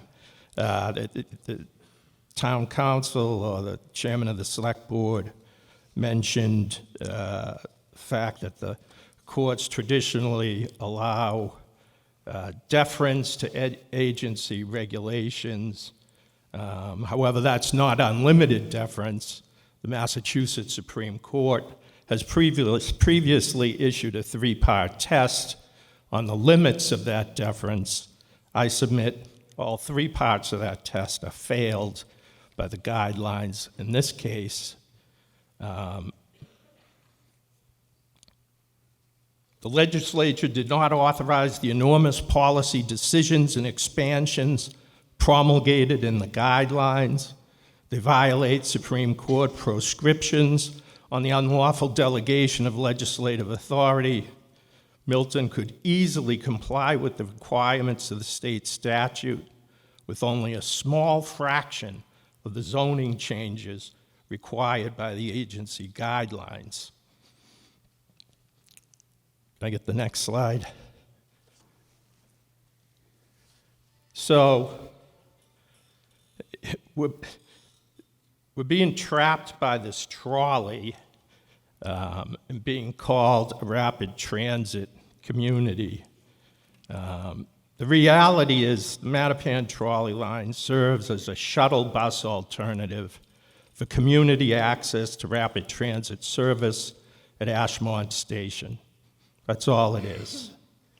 Under equal application of the guidelines, every town with bus service to a subway station in another city of town would also be classified as a rapid transit community.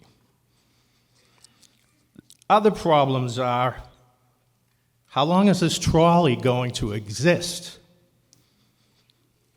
This article in Commonwealth Journal cites long-standing problems with maintenance and repair issues, mechanical parts availability, snow, and infrastructure, and contains information, highly redacted, of course, from MBTA consultants who recommend conversion of the line to bus service and say that costs and major infrastructure issues will likely drive future conversion to a bus line instead of light rail vehicles. So the town is being pushed into the biggest zoning change in 100 years because of an antique trolley line with a dubious future, and will be trapped with the consequences if the trolley is later eliminated by the MBTA. Mr. Oseri, you have 3 minutes left. Okay. Next slide.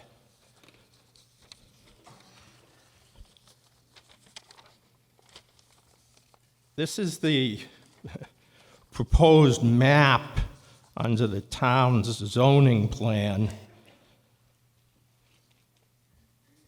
It shows a disparate and negative impact on the Granite Ave proposed sub-district, which is, unlike the other proposed sub-districts, more or less a blank slate. You can see the modeled capacity up there, totaling 701 new units. And what will those new units potentially look like? Could I get the next slide? Here's what they might look like. This is right next door to us. Mattapan Square, the Loop at Mattapan Station. This housing project contains only 135 housing units. The town's plan is for 701 new units on Granite Ave, which means you could have 5 of these structures on Granite Ave under the town's proposal. You have about a minute, sir. And we will now then have Milton's new Port of Miami cruise ship terminal with a mile of gray cruise ship structures. Best option for town meeting is refer back to the select board for careful evaluation of undisclosed fiscal impacts, including the new school district that will be required for the Granite Ave district, a new police station, a state police substation, for the absolute traffic chaos down there. I think it should be referred back for removal of unfair community impact to the Granite Ave subdistrict, completion of complex design work, careful evaluation of the fiscal impacts, which we don't have from our consultants. I think the affordable housing minimum percentage should be raised to 15%. And the last issue, my last slide. Yes, if you could wrap up, sir. What about the year-end deadline? Completely arbitrary, illogically conceived. It was not set by the legislature in the statute. It was unilaterally created by the agency. They changed definitions already to hurt Milton. Why can't they allow a change in the deadline for monumental zoning changes? The planning board requested a reasonable extension of time, and I just learned that it was denied. However, the imposition of any penalty on the town for its good faith inability to meet overwhelming demands under an arbitrary deadline, despite its best efforts and timely submission of a reasonable extension request, would be an abuse of discretion under state law and a violation of the town's substantive due process rights under the U.S. Constitution. Sir, if you could wrap up. Thank you. Thank you. Thank you.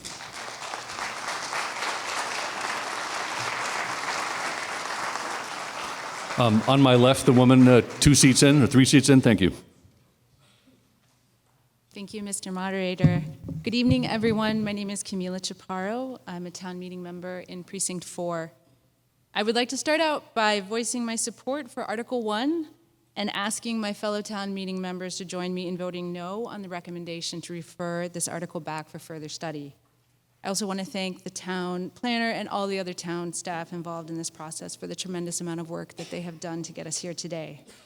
I live in a wonderful, diverse, community-oriented neighborhood of Milton, made up of single-family homes as well as duplexes and multifamily residences.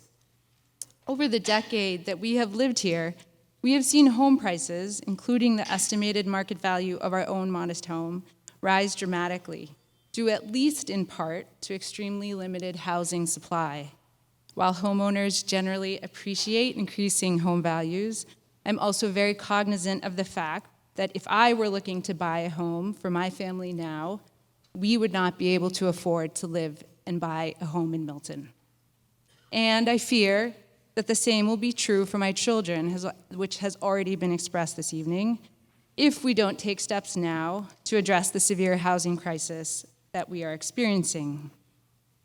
Several additional benefits that the proposed rezoning could have in Milton that I look forward to include increased tax revenue, the potential for additional commercial development to provide amenities for our residents, and hopefully greater use of public transportation. Finally, as a parent of 2 children in the public schools and a town meeting member who supported the land swap to address overcrowding in our district, I appreciate the analyses that have been done to get a sense of how passage of this article could potentially affect our schools. I know that this has been brought up as a concern by many over the course of this discussion, and it's an important question. To that end, if I could ask, please, Mr. Moderator, if someone, perhaps from the school department, would be able to share with us their thoughts on how they anticipate the schools being affected by the proposed rezoning in Article 1, particularly in terms of enrollment of students. Thank you. Well, ma'am, is that important to your vote on motion to refer, or is that something we might address when we get to the substance, if we do? Is it possible to address now? In the interest of time, it's not critical to your decision on motion to refer. Might you withhold the question just because we've got 20 people teed up still to go and we're on our first motion? if it's possible to address it. So it'll affect your decision. All right, does a member of the school committee have an opinion for the member?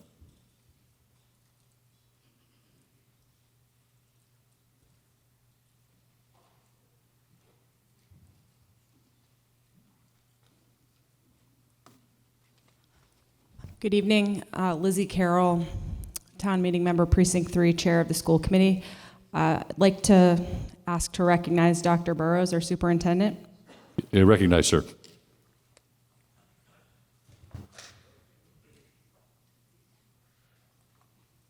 Mr. Burrows, I believe this is your first town meeting, right? In the seat, so to speak. It is. I was here in the spring briefly, but yeah. Hi, everyone. In terms of the number of students coming into schools and the impact, we believe it would be roughly 1 student per section in our elementary schools. So 1 student coming in. So we don't believe that the numbers would significantly impact our ability to educate those students, especially with the addition of the new school building that is currently at play. Thank you. I'll go to this side. Ma'am, were you next? Yes.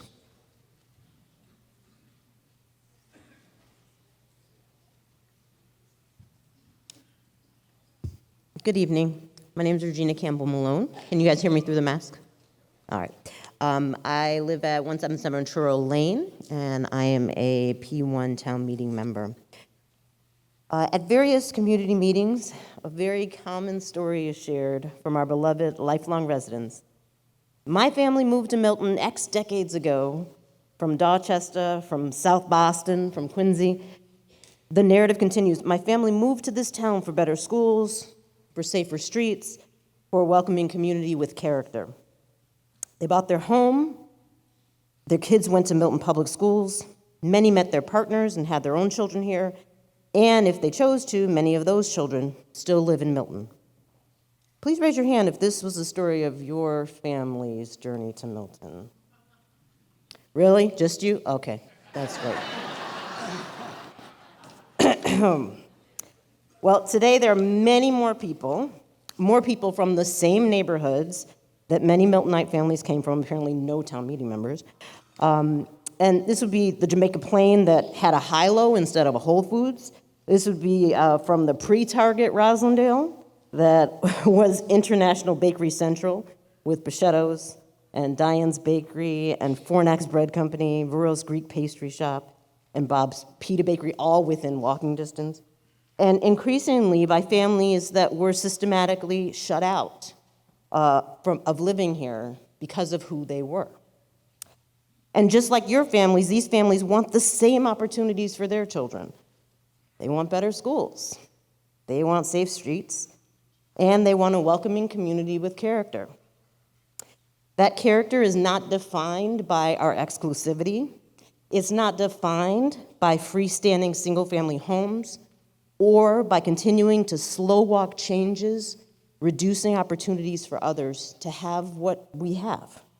Instead, the character of Milton is defined by volunteering to serve on boards and committees that generally problem solve for this community.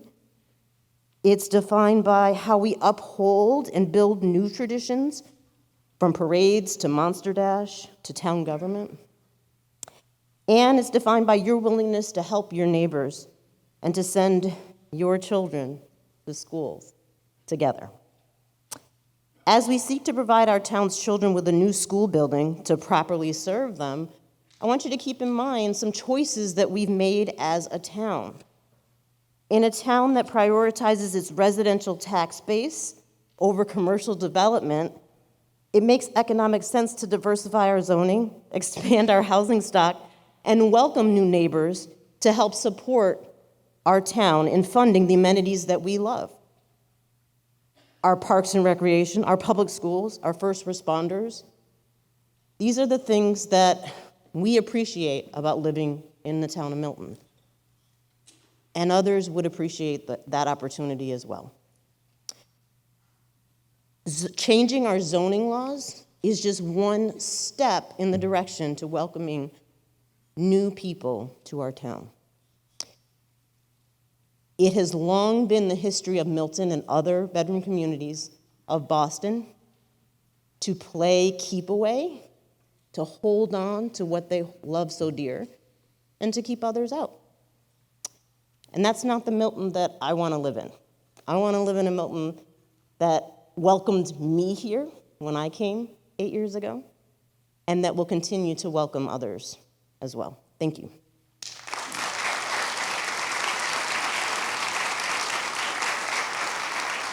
Thank you, ma'am.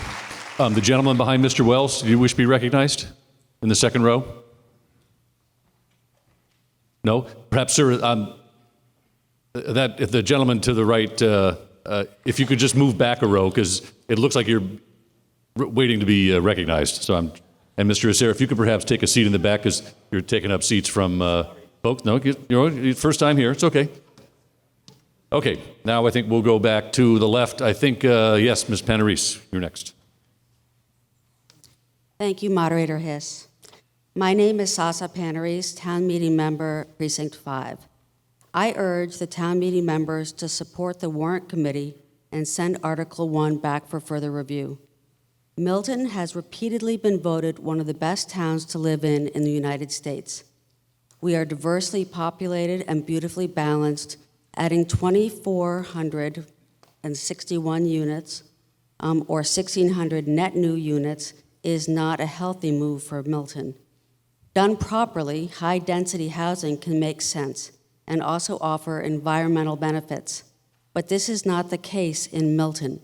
To work properly, it needs to be next to a well-designed public transit system, which cuts the need for cars, in turn reducing greenhouse gas emissions.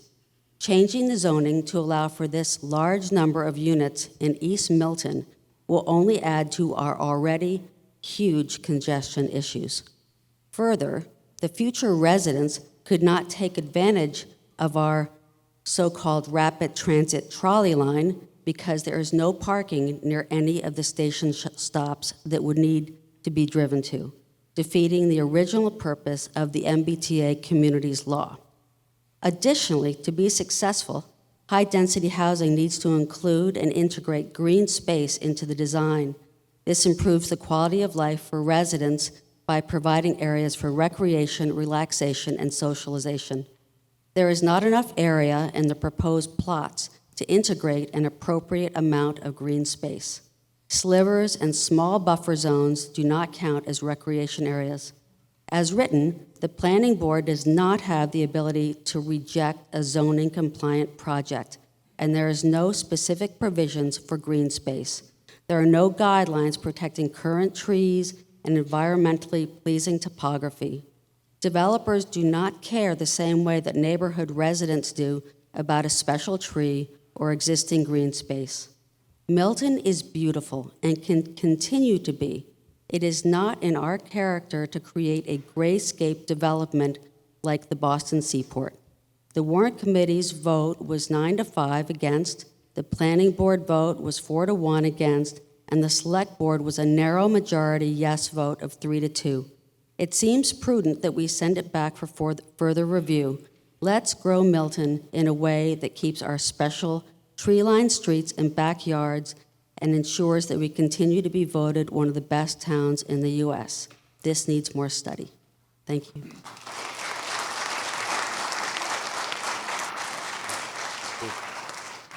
The gentleman in the white, were you next down here? Yes.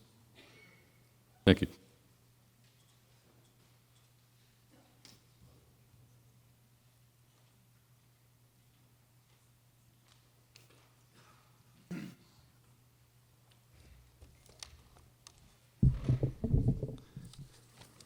Good afternoon, or good evening.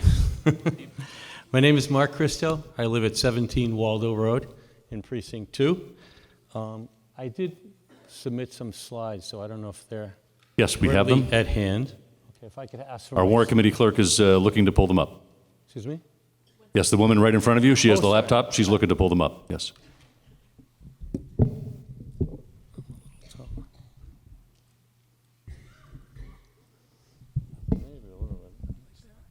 Thank you.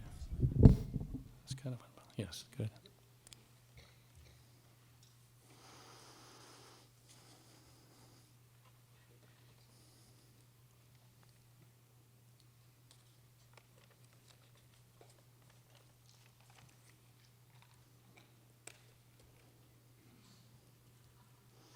We got 10 minutes. Could I ask you just to give me like a 5-minute maybe mark halfway through so Yes. I know where I'm at?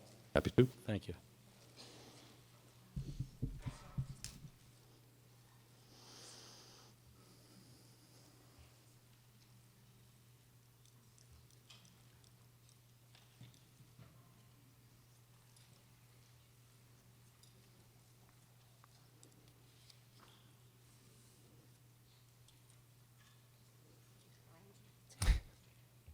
Do you want me to sit back and wait for? Yeah, I mean, I could, yeah, oh, thank you, that's good. May I start? Okay. Again, my name is Mark Christo, 17 Waldo Road, Precinct 2. If there's one point that you take away from me tonight, it is that Milton has been erroneously classified as a rapid transit community. Such a classification is a dubious premise and an inequitable basis for Milton that is driving a housing agenda for 2,461 newly zoned housing units in town. This has proven to be a most challenging, contentious task for all involved, and with good reason. A less deleterious, ambitious alternative is to be reclassified to adjacent community. That would reduce our required zone capacity by 60% to 984 units with 2 additional benefits: a 1-year extension for compliance to December of 2024, and more control of the planning process without pitting neighborhoods against one another. For that, I gladly offer 3 compelling reasons related to the Mattapan Trolley's present operational function, its past historical records, and future plans that confirm and support with consistency that the trolley never was nor is rapid transit. Point number 1 and slide number 2, if I could. The operational inferiority of the small, antiquated, single-vessel PCC trolley with limited carrying capacity serves only as a feeder to Ashmont, the rapid transit terminus. Additionally, the trolley operates as a short, standalone loop and has no ability to provide direct transport downtown. This is a critical deficit. To continue downtown, every passenger is required to transfer, resulting in a split ride handicap, at which point you immediately lose your priority seating. Upon reboarding, passengers then contend with 2 additional wait times, that is, a second headway, now for the rapid transit train itself, and a dwell time for that train for the sequencing of the rapid transit 6-vessel train. If I could ask you to pull up the next slide, 3. I put forth 2 formulas that show the function of rapid transit by 2 variables. So most people that take rapid transit on any of the red lines, from Ashmont, Braintree, or AOY for the green, the orange, and the blue, have 2 variables. That is always the local wait plus the trip to downtown. For Milton residents that utilize the Mattapan trolley to get downtown, you have a local wait time at your trolley stop, the trip to Ashmont, the required transfer, a second wait for the rapid transit train at Ashmont Station, the dwell time for it to be sequenced, and then lastly, the trip to downtown Boston. Furthermore, the rapid transit train has a seismic 10-fold increase in its seating capacity in comparison to the trolley. There are 38 seats on the trolley. There are 65 seats on each of the 6 vessels on the rapid transit train, which equates to 390 seats total. Clearly, the Mattapan trolley is distinctly dissimilar from rapid transit, which is reflected by its anemic daily passenger counts. Next slide, please, 4. Passenger counts. Daily ridership at Capon and Valley Road is but a few dozen.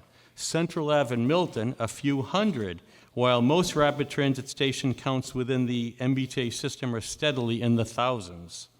Further, the redesigned Ashmont station presents a more cumbersome, lengthier, prolonged transfer as the trolley now offloads outside of the station, leaving passengers to walk inside of the station and then to descend 1 flight of stairs to the rapid transit platform below. One never pays a rapid transit fare until boarding at Ashmont. Point number 2. The 1967 and 1969 proposed conversion of the Mattapan trolley to rapid transit would have drastically altered both the service operations and the physical landscape, but was abandoned by the MBTA. The sole reason for expanding rapid transit through Milton was to locate a new train yard and a repair facility along the banks of the Neponset River and at Mattapan Square to replace a yard in Harvard Square. There were many reasons that this ultimately did not happen, including environmental pushback for what it would do to the river and her ecosystem because of the elimination of 5 or 6 trolley stops that would be required to allow the movement of the trains at longer platforms to ascend and to accelerate and decelerate at financial cost, but ultimately it was abandoned because the state found a more suitable, cost-effective alternative train yard. Today, the essentially unchanged trolley stands in stark contrast to that proposed transformative and yes, abandoned rapid transit campaign. Mr. Christo, that's 5 minutes. We're on slide 4. Could I ask you to switch to slide 5? Yes, thank you. Records offer much evidence, including newspaper articles and official summary reports that provide a tremendous benchmark for what rapid transit would have looked like in our community. On this particular slide, you'll see the Milton record transcript with articles and also a nice schematic showing how things would have changed had the rapid transit been introduced and converted, the trolley been converted. The Red Line's terminus would have been extended outward from Ashmont to Mattapan. As mentioned, 5 of the 6 trolley stops along the route would have been eliminated, leaving just 1 station at Milton Station. And in the middle photograph there, you'll see the necessary construction of large overhead viaducts at same grade road crossings to segregate and elevate third rail trains above busy Central Ave. And of course, the building of the massive train yards along the Neponset River, which was the reason behind the campaign. Eventually, the MBTA abandoned their plans with the acquisition of a Dover Street yard in South Boston, the preferred alternative that only presented due to the collapse of the private railway system. Penn Central folded and Amtrak assumed its operation. If you could go to slide 6 for me, please. You'll see on the left the article of the advisory board, and I can't read it from here, selects Dover Street, and you'll also see commentary from our executive secretary, John Cronin, who stated that the board's executive secretary attended every MBTA advisory board meeting and was pleased that the final one on December 19th resulted in the approval of the Dover Street site for the relocation of the Bennett Elliott Street car barns, thereby ending the threatened Mattapan rapid transit extension. Third point, lastly, the current proposed $66 million Mattapan transformation project will renovate, but it will not incorporate the Mattapan trolley as part of rapid transit. The Mattapan trolley will remain a feeder to the Ashmont terminus, which it sits entirely beyond. Reclassification should have been addressed and resolved twice before, in my estimation. First, in early winter of 2022, when DHCD requested feedback on their draft guidelines. The Milton Select Board responded with a letter dated March 30th, 2022, expressing their concerns, but never questioned Milton's classification as a rapid transit community. After DCHD's feedback review, many changes were made, including the downgrade of 5 rapid transit communities, Arlington, Melrose, Wellesley, Weston, and Winthrop, which our town planner has recently confirmed. If I could ask you to provide me with slide number 7. You've got about 2 minutes, sir. Thank you. Originally, there were 17 rapid transit communities. Today, there are 12. This is a lost opportunity for us that should not have been overlooked. Milton's best interests have not been well served by that oversight. In fact, there were 80 communities that benefited from downgrades. Regrettably, in August of 2023, our select board pushed vigorously to edit a purposeful, strong letter with our request for reclassification, initially a collaborative effort drafted by the chairs from the select board, the planning board, the town administrator, and town planner. Without the knowledge of those who drafted the letter, much of the material content was struck and the letter's intent diminished, which prompted the planning board to not support it, but to write their own separate letter. The response from MassDOT, if I could ask for the next, I'm sorry, that slide has a letter on it. You've got about a minute left, sir. Thank you. The response from MassDOT to the Select Board acknowledged the request for seeking an explanation of the Mattapan trolley line as rapid transit. That is a much different ask than is a deliberate direct request for reclassification. But nowhere in that response letter do I see a confirmation stating that the Mattapan trolley is rapid transit. The letter stops short of doing that. The narrative never mentions the term rapid transit. As an FYI, I recently spoke to the MBT board as a citizen to that end. There is much unfinished work that needs to be completed to get this right for Milton. More time is needed. Slide 8, please. We can comply and support reasonable housing initiatives, but we need first to resolve this inequitable rapid transit classification. After all, one cannot expect a small single trolley to support such an aggressive overdevelopment, knowing it doesn't have the high capacity of rapid transit. The erroneous classification is an opportunity and an obligation to continue our work, partly because our state has not. We need to pull all supporting evidence on the table in seeking reclassification. Our most important task is to get this done and done right, as has been said many, many times. That is the task before you. Please send this article back for further study as per the Warren Committee's recommendation. With that, I thank you. Thank you, sir.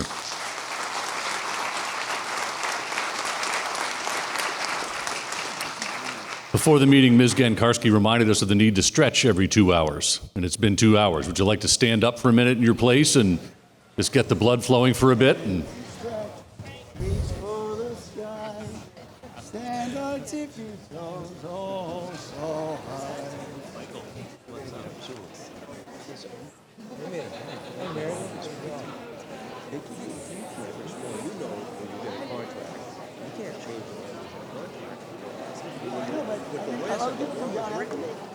I don't think so. They come back and they said if you whatever transit act assets, you can't change it. So when these people say, well, disobey the law, I'm not disobeying the law. yeah, I'm put right there. Yeah. You can't do that. Yeah. I can't ask you a question. So I can go to you and like on So I agree. Oh yeah, I see him over there. Yeah.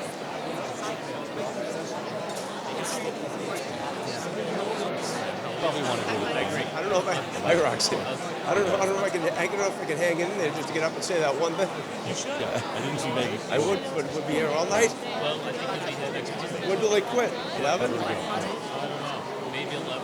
Yeah. Probably. I mean, it's going to go on for days. It'll be Christmas and we'll be here. No, I just saying, Sean, if they answered, on definitions of rapid transit and they changed the language, transit,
Yes.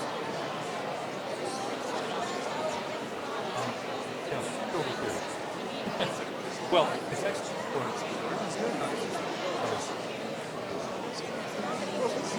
No, it's open season.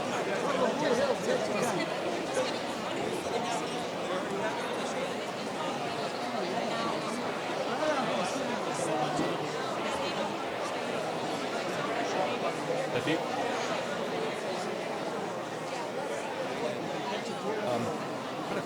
There are a lot of people.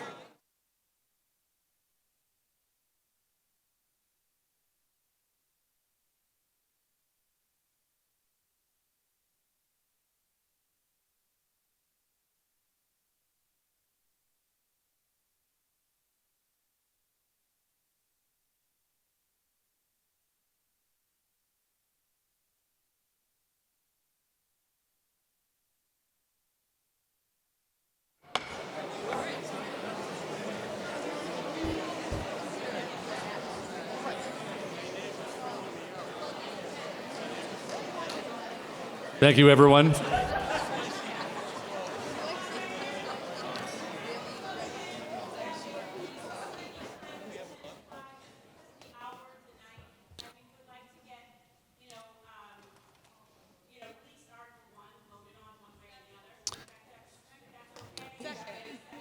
I'll entertain a motion to, we call it move the question, which does two things. It's been seconded. It does two things here in Milton. It limits debate to 5 minutes, and it prevents anyone from speaking twice on the article. And so far, no one spoke once. Mr. Mal, could you put up, by the way, it is debatable. Is there any discussion on moving the question and going to 5 minutes? I didn't think so. Okay. Mr. Mallet, since we're doing electronic voting, if you could put it up briefly.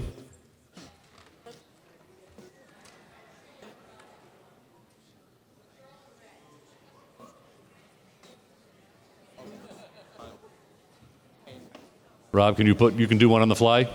Right. Thank you.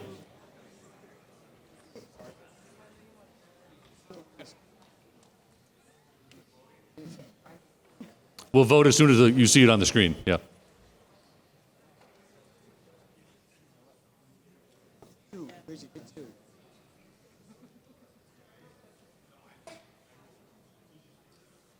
All in favor of moving the question, which would limit debate to 5 minutes, please press 1 or A. Opposed, press 2 or no. And abstain, press 3 or C.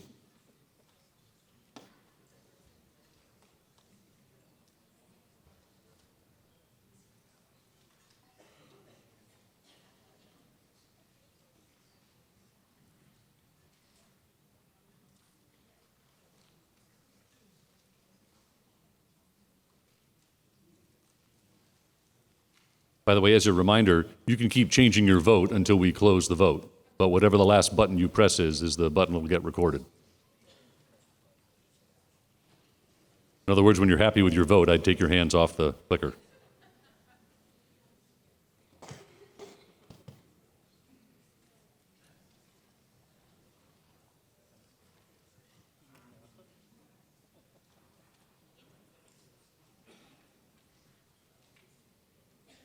The motion carries with a majority vote of 89%.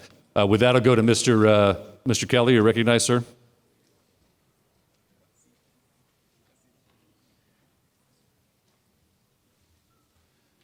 Mr. Moderator, is there an exception for those that were waiting before that request was made? I'm afraid not. Okay. All right. I'm in favor of sending it back for review and more discussion.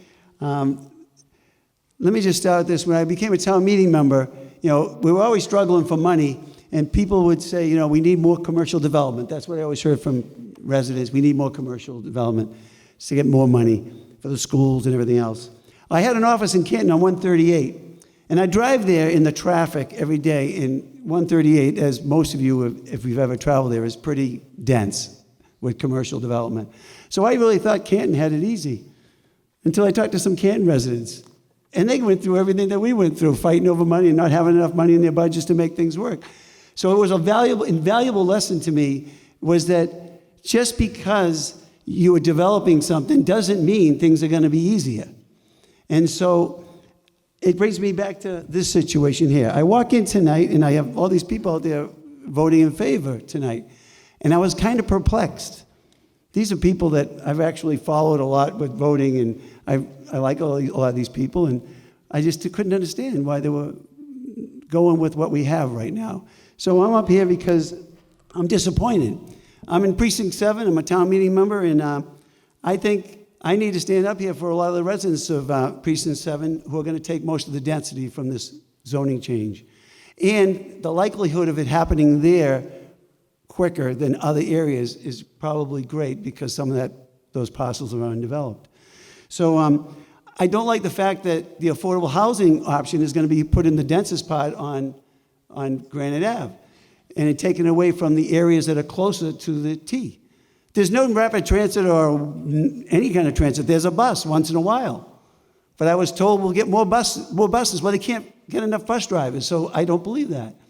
I think if we went before a judge and explained we need more time, I think with all the federal mandates on the T to get their act together, and the fact that they just said they're going to need 24 or 25 billion to get their act together, that we could get some more time. Matter of fact, why don't we get the T, get their act together, and by then we'll have our act together. Okay? So I don't really like it. And so I heard a speaker tonight talk about, she would like her children to be able to stay in Milton. I would have liked my children to stay in Milton. My children are in Weymouth. I call it kind of an E neighborhood, and this is like an A or a B. You give them a hard time. But the point is, they couldn't afford Milton. And then when you have affordable housing, the problem with affordable housing, everybody wants affordable housing, but there's a cost. See, the cost is that the remaining units have to be more expensive. So in other words, what you're going to get is a lot of units that are expensive, a few units that some people can qualify for. But if your child in Milton lives with you and you're trying to get affordable housing for them, they don't qualify because they take the household income, especially if you're still working. So there's a lot of challenges. So I talked to a gentleman the other day at the schools. We just went through, who was at the town meeting when we were voting on tearing down the trees to build a school? That was a tough decision. I felt bad for the people that live next door. But you see, it wasn't close to my house. I didn't live next door, so it was a little easier, okay? The building committee made it pretty clear that there's no place else to build a school in this town. If you believe everything they said, there is no place else to build a school based on the rules that the school department, that the state has on building a school, a compliant school. Now, I talked to Tim. I was on a call with Tim the other night, and he did an awesome job, and he explained, and he kind of was like, wow. When someone asked him about the schools, he said, well, statistics show that most of these housing aren't going to have a lot of children in them. Sir, you've got about a minute left. Okay. So yesterday, I ran into a gentleman, and his name is Kevin. And I said, Kevin, how you doing? His wife died a few years ago. He says, I'm doing fine. I said, you still have your house? He says, yeah. I said, you thinking of selling? He says, where am I going to go? He says, I'm going to be there till I die. There's about 10 families in my neighborhood, the same shape. We got the baby boomers, and a lot of the baby boomers are getting older, the kids are out of the house, and they have no place to go. And you think the solution is more multifamily in Milton, and they're all going to go there. Well, guess what? If they do, and you read the frequently asked questions about the schools that I got from the planning department, you're going to see that the ones that provide the most density or the most children to the schools are single-family homes. So as soon as you give someone, all these elderly, a place to go, and they can still stay in their community, those houses are going to become houses full of children. If you could wrap up, sir. And we do not have the capacity, because if I listened at the last town meeting, we don't have the ability to build another school. I could go on, believe me. Thank you. Thank you, sir. I think, sir, in the blue, you may be next. Tough act, right? Thank you, Mr. Moderator. Doug Hine, Precinct 2, 453 Elliott Street. I'm very tall, so I don't know how to do this, but anyway, we'll do a wide base. All right, I'll try and do a tight 3 minutes. I've been thinking about this article, or really this law, for the better part of a year. But until today, until like an hour and a half ago, I didn't really know what I was going to do in terms of the vote. So the law itself, the act, very generally creates a zone of multifamily housing, and I am on board with that, right? And it's an enabling statute, and then it just says, okay, you administrative agency, figure out what all that means. And what they came up with is bananas. It's completely bananas. 2,461 units is nuts, okay? 25% increase in housing. Now, I think about these things when I drive around town, and I think to myself, well, how are other towns doing this? Like Brookline, where I think the town council said that, we have a duty to make sure that, they're creating, according to their town planner, a net of 800 housing units. Okay, and their requirement is around 7,000, but they're creating a net of around 800 because they have a lot of multifamily existing already. They're basically just drawing a giant circle around existing T stations. They're saying, all right, well, where there's 4 stories, now you can make it 5 or 6. Wink, wink. I'm sure that'll happen. And it won't, right? Think about that. And that bothers me. It strikes me as unfair to Milton because we don't have places like that we can do. It strikes me as a little unfair that all these towns are trying to game the system and be in compliance with these guidelines, but really have no intention of building all the units that we're supposed to. And we're doing it here in Milton, right? Just out of necessity, I suppose. We're saying, hey, Unquity House, we're zoning over there, but don't worry, no one's going to tear it down. Or we're going to zone over at 88 Wharf, but don't worry, no one's going to tear it down. And that bothers me. That bothers me. Because we do need more housing, and we need more affordable housing. And it doesn't seem like we're really doing that. And I drive around, and it bothers me that we ask the HLC and the T for more time to get this done. We ask for recategorization, and they say, no, you got a deadline, you got to meet it. Yet they tear down the steps by Milton Landing and say, maybe we'll get to it in 4 years or so. It's ridiculous. A lot of things said like that today drive me crazy, make me angry, right? So I can barely think. But this is about reasoned debate. This is about putting aside our emotions, our very real emotions that I'm sure a lot of us have, about not liking the impact of this law because it's unfair. And thinking, what is our oath, right? Because if you refer this back, this is not like a usual article that you refer back and then you can think about it and come back. No, if you refer this back, you are voting to violate the law because we are required to, by the end of the year, pass zoning and have our plan approved. If you vote to refer this back, you are saying, I'm not going to follow the law. I'm going to violate my oath. That's what you're saying. There's a lot of attorneys in this room, about half of you, right? Myself included. And we all took an oath as town meeting members, but we also took oaths as attorneys to uphold the laws of the Commonwealth. You might not like this law. You might not like the state officials who passed this law. You might not like the people sitting here at the tables who came up with these guidelines, right? You might not like me for saying this. You can vote us all out. That's the remedy. That's the remedy. And look, I'm right on Elliott Street. I'm going to turn my house into as many units as I possibly can because of money. Sorry. And I look out the window and I see my yard and know it's going to be gone, and that makes me sad. You got about a minute, sir. It makes me sad and it makes me mad. But an oath, the definition of an oath, is a solemn promise made before a divine entity. You swear to God, swear on a stack of Bibles, swear on your children. So if you are voting to refer this back, ask yourself, what is your oath worth? Thank you, sir. Yes, ma'am.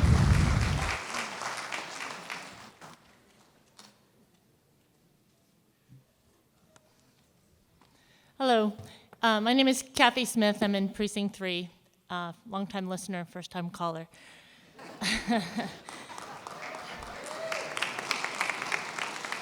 I'm speaking on behalf of Sustainable Milton to express support for the Select Board's town meeting articles that would achieve compliance with the rezoning requirements of the MBTA Communities Act. Sustainable Milton's mission is to help our community and its leaders reduce waste and create a healthy, vibrant future for all. As part of this mission, we're contributing to the development of Milton's Climate Action Plan. As of 2022, 98% of Milton's greenhouse gas emissions come from buildings and transportation, and the zoning changes in this law should help reduce the carbon footprint of both. While the MBTA law is designed to address the Massachusetts housing supply crisis and not specifically to advance sustainability goals, we think it is absolutely consistent with them. Creating a more walkable community and conserving green space by building in higher density areas are some of the environmental benefits. We expect that failure to comply with this law would be a major setback from a sustainability perspective. If Milton does not comply with the MBTA Communities Act requirements, it will at a minimum lose access to multiple grant programs that have brought millions of dollars of funding for sustainable infrastructure projects in the past and that are expected to be a major source of funding for critical climate change mitigation efforts going forward. These include the Municipal Vulnerability Preparedness, MVP, grants, the Brownfields Redevelopment Fund, EEAA's Land Use Planning Grants, Local Acquisitions for Natural Diversity, LAND grants, and MassWorks grants.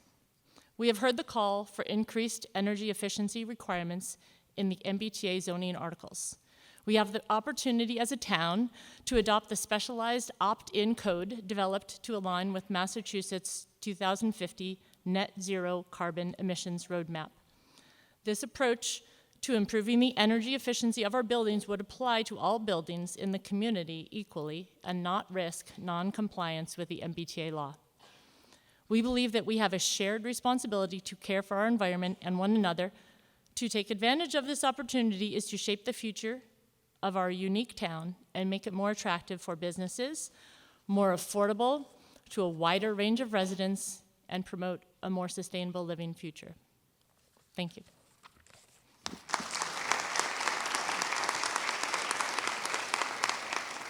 So just a time check, folks. I count about, I think, 15 people at 5 minutes apiece, 75 minutes. That takes us to 11:15 tonight, just on the motion to refer.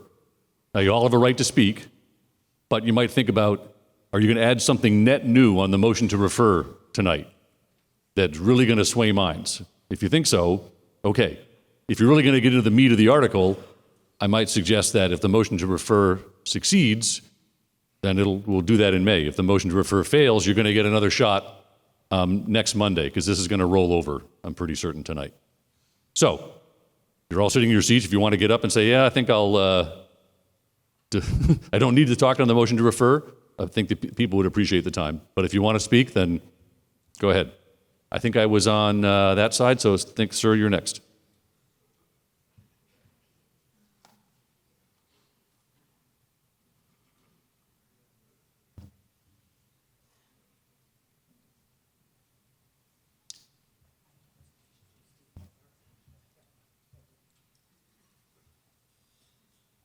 Mr. Kelleher, I think you had some slides, right? I do. You do. Yeah, Karen's pulling it up.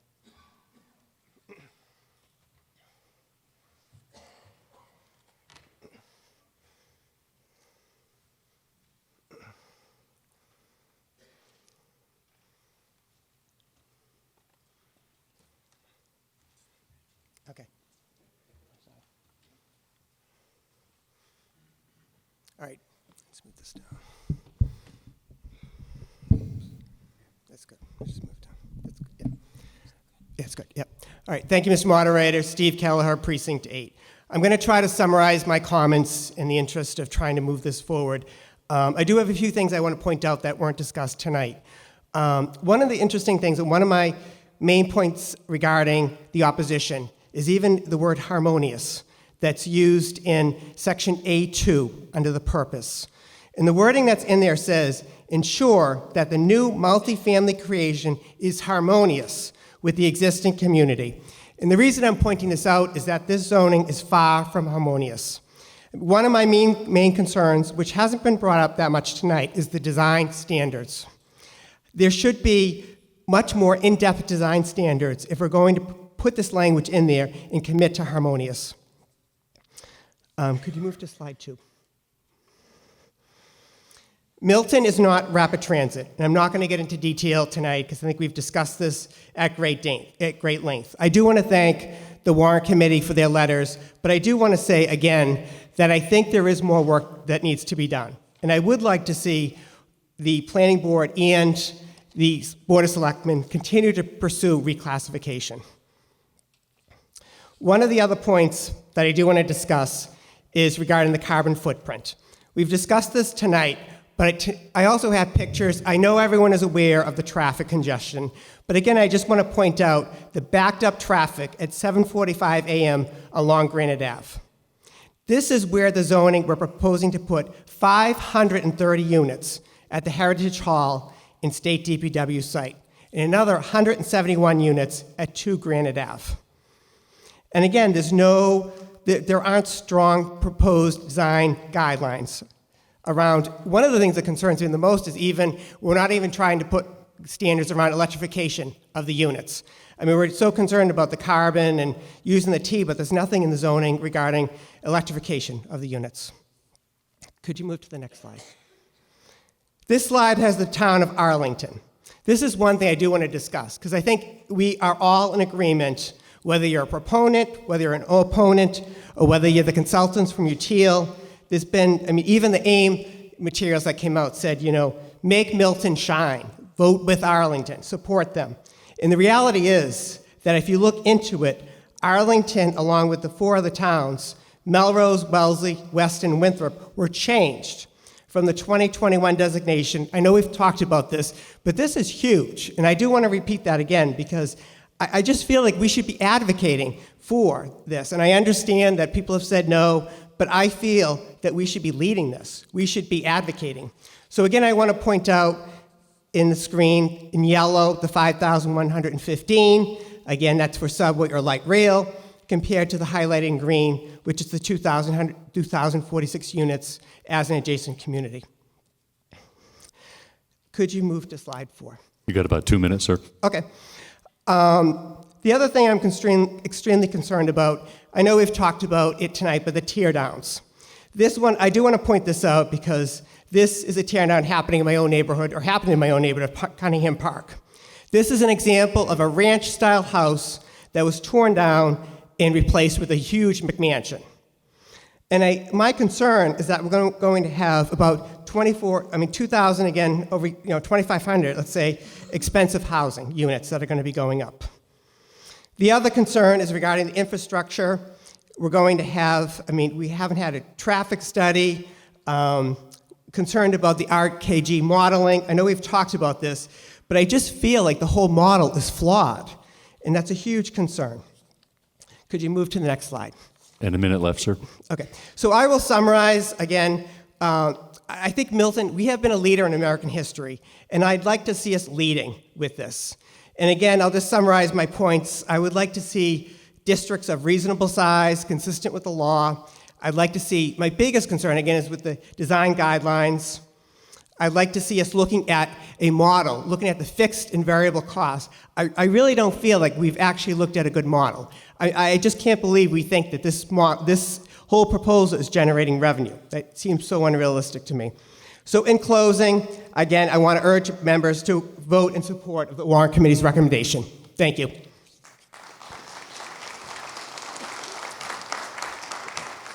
Yes, is it 3 of you on the left? Then whichever one of you is first, I'll trust your judgment.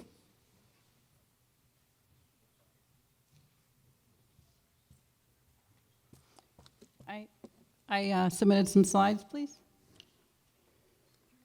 Tugayas. My name is Cheryl Tugayas. I'm a town meeting member from Precinct 9. I'm an architect with over 30 years of experience. I've been involved in planning and zoning initiatives in Milton for over a decade, and I've been a member of the planning board for over 8 years. Zoning regulations play a crucial role in shaping our community. They set the rules for what can be built and where. Importantly, they are not cast in stone. We can preserve our past while also planning for our future. This zoning before you is crafted to allow new housing and mixed-use development that is respectful of the scale and historic design patterns of our neighborhoods. You can see the Elliott Street neighborhood on the slide above. Much care and analysis has been put into this zoning, and I would like to demonstrate and show you a bit about how it works. There are two fundamental components in zoning: where uses can go, the districts, and the size and shape of buildings and open spaces that can go there, the dimensional, development, and design standards. Let's take a closer look at how these work. Next slide, please. This will give you a sense of the character of our Blue Hills Parkway subdistrict. The next slide, please. I prepared this for 10 minutes, so I'm going to try and rush it into 5. I'll do my best. This table shows the existing RC zoning, which is what is in place in the Elliott Street corridor and the Blue Hills Parkway corridor. The two columns on the right show the proposed zoning under this overlay. Tim mentioned it matches up with the existing zoning, but he didn't mention that there are more protections put into this zoning than are in the current zoning. We have added an open space requirement that doesn't exist in the current zoning. We have also set dimensional standards like FAR, which control building size. Right now, our zoning code building size is only dictated by building setbacks and height. While currently 1 unit is allowed in these districts, 3 would be allowed in this zoning.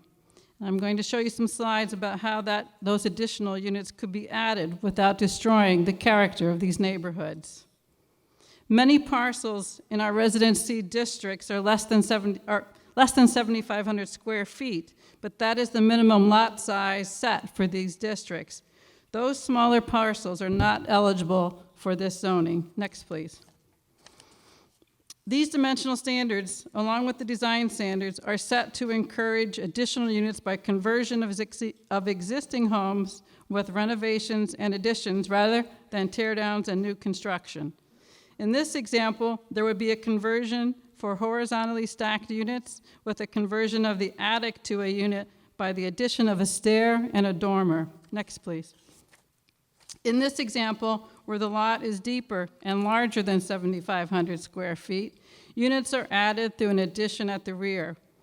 The design standards require all additions to be at the side and the rear. Next, please. About 2 minutes, ma'am.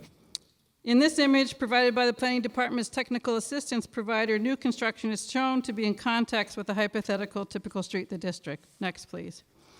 Shifting to the Milton Central Station subdistricts along Elliott Street. This half-mile stretch of Elliott Street's underlying zoning is business with residential and mixed-use overlay districts on top of it. Most of the multifamily units in this district were built under those overlays. The proposed zoning takes advantage of those overlay districts and the multifamily that exists while allowing additional infill. Next, please. This shows you the height that exists in this district at 4 stories. That is the height proposed in the districts under your Article 1 tonight. Next, please. About a minute left. The Milton Central at East and Mattapan currently have 88 Wharf and Unquity House, 6-story buildings, and that's what's allowed in the proposed zoning. Next, please. A detailed chart we don't have time to go into, but I looked at and I compared the 131 Elliott with the proposed Milton Station West and Granite Ave South. These dimensional standards are comparable. I also looked at the 88 Wharf and the Milton Station East, Mattapan Station, and Granite Ave North. They are all compatible. Folks, what we're talking about is allowing the kinds of buildings we already have in Milton. We're just going to allow them in a few more locations, and they're comparable to what is around them. Let's not forget that. Next slide, please. Turning to Granite Ave. This is a 4-lane state roadway with an 80-foot right-of-way. There's traffic congestion at times, there's no doubt. There's high speeds at other times, there's no question about that. Safety concerns are real, and pedestrian and bicycle options are poor. But improvements can be made to this roadway to make it safer and to make it friendlier for pedestrians and bicyclists. If you could try to wrap up, ma'am. Next slide, please. I'm getting there. Thank you. for allowing me just an extra minute, please. This shows a study for Route 128 or Reedsdale Road, which shows the types of improvements that can be made in a 72-foot right-of-way. We have 80 feet on Granite Ave. We can add sidewalks with buffers to vehicle lanes. We can add bike lanes, vehicle turn lanes, planted median, street trees, and pedestrian scale lighting. These can all be done at Granite Ave. There's room for it. This would be a much better neighborhood street with these improvements. Next, please. There are 5 pages in Article 1 dedicated to development and design standards, folks, contrary to what you have heard. For the larger parcels, there are requirements for neighborhood design with internal streets and multiple buildings of varied scale, no large boxy buildings. 40% of the land is required to be open space, including recreational space and a playground.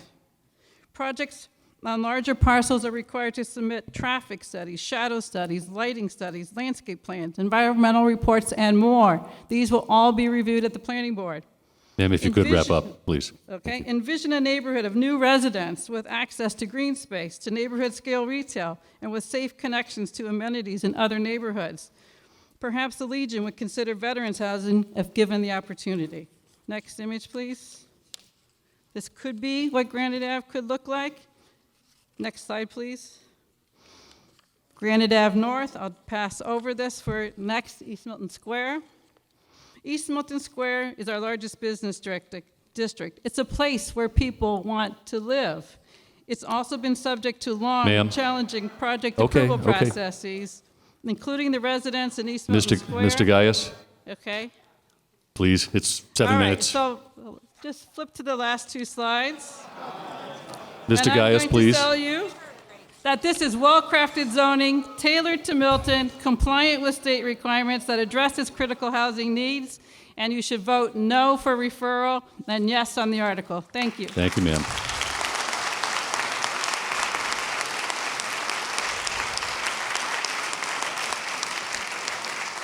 By the way, all these slides are posted on the town meeting page and the town website, so all the presentations that have been submitted are all there available for your review, because in case we carry on. Ma'am in front, I think you're recognizing yes, I think you're recognizing Ms. Agostino. Lagan, thank you. Good evening. My name is Katie Lagan. I'm a longtime resident of Milton. Oh, sorry. Can you hear me now? Good evening. My name is Katie Lagan. I'm a longtime resident of Milton and a mother of 2 children that have been and are enrolled in the Milton Public Schools. I've been closely following the Planning Board and Select Board discussions of the MBTA Communities Act.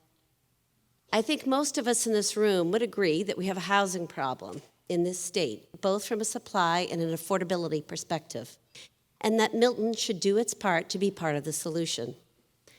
While the spirit of the MBTA Communities Act could be applauded, as it's currently written, it's a blunt instrument being applied to all communities in the same way. And this is why it has been such a difficult path for our unique town.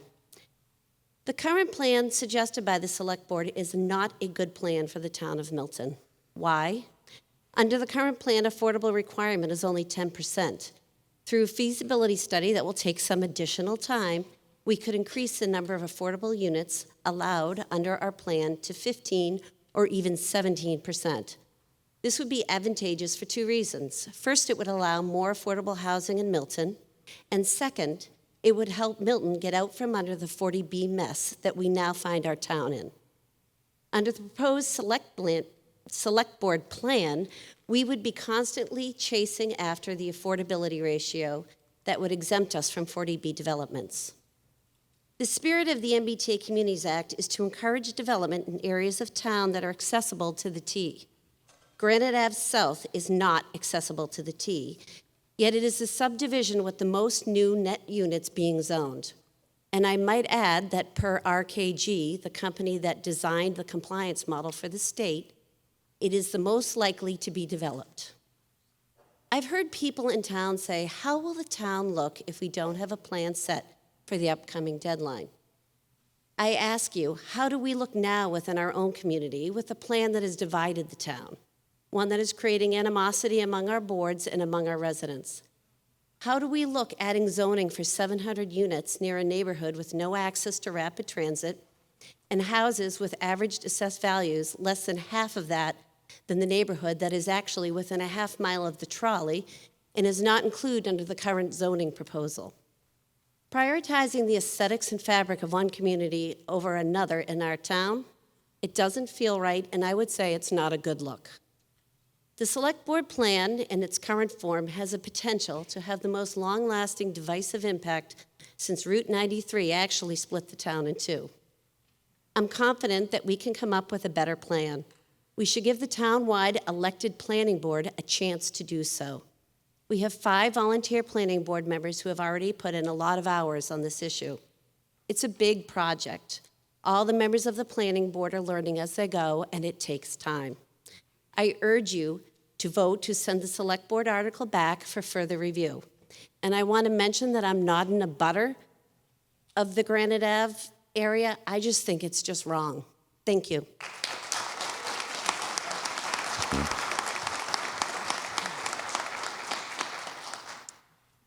Good evening. I'm Karen Friedman Hanna, Precinct 2. I am in a butter. I am a direct house in one of the areas, the Elliott Street corridor. And I hosted a meeting, actually, of any of my immediate neighbors in the streets all around me that wanted to come and chat about this and see how they felt about it. And I had a standing room only house, and people were a little bit concerned at first. Several of them were raising quite a few questions and concerns about it. We went through what the plans were. We talked about it for more than 3 hours, and I got almost everyone in the room afterwards to say that they were in favor of it once they heard what this really meant. We are directly there. We are right along the trolley stop, right in between the Mattapan line, the Mattapan trolley, and Capon Street. Also, I did my own little assessment of rapid transit. I had to go into town for a convention, for a conference for several days a couple of weeks ago, and so I decided to do a test. Go by the trolley, go by car. I did both. On Thursday, I went by the trolley. On Friday, I went by the car. Door to door, from me walking to the trolley, taking it to Ashmont, taking Ashmont into Boston, changing for the Silver Line into the convention center, 37 minutes door to door. When I took my car, 55 minutes. When I drove, I had to pay $40 in parking. When I took the trolley, about $5 round trip. I think that was a pretty good deal to have the transit in our town, and it worked. I was very pleasantly surprised because I don't work in Boston. I didn't have to do that very often. I was the test just recently. So maybe it's not as rapid as people would like. It was pretty darn rapid in comparison to the cars. I just strongly feel, and I am a YIMBY, as one gentleman suggested, yes, in my backyard. I think that this will have positive benefit. I think that if we work together to make sure that we do the best plans once it goes through and we tweak it as we need to, we have a very qualified planning board. We have very qualified town officials who have given hours and hours and hours, hundreds of hours towards this. I have faith in them, actually.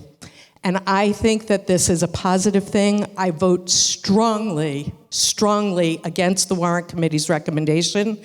Usually in the past, I have strongly admired the recommendations. This time, not so much. I strongly recommend that we do not send this back, that we vote in favor of this, and it will affect my particular neighborhood, so I feel like I have a say in this. Thank you very much. Thank you. Whichever one you use first in the second row here, please. I think I'm going to have Doug Hines' problem, a little tall. My wife's a foot shorter. I should have sent her as a proxy. So my name is Terry McNeil, Precinct 2 town meeting member. Like Karen, who just spoke, I live in the Columbines. I don't live in a neighborhood that's affected. My house specifically is not affected. I am one of the 3%, I've learned tonight, of people in Milton who take the trolley regularly, every week, to work. And I have seen days that Karen mentioned, and I've seen days that aren't, but it's definitely on the upswing lately, so I'm grateful for that. I've also seen, living in Milton for almost 20 years, I know people talk about folks who grew up here. I did not grow up here. I moved here, and my parents moved here later, so we're sort of the reverse of the dynamic you heard about. But in the 20 years I lived here, I've lived in the Columbines, or Precinct 2, I know it's a dicey description to say Columbines, for about 5 years. I'm fortunate enough to be able to walk to the trolley. I'm in a very small number of people who can do that.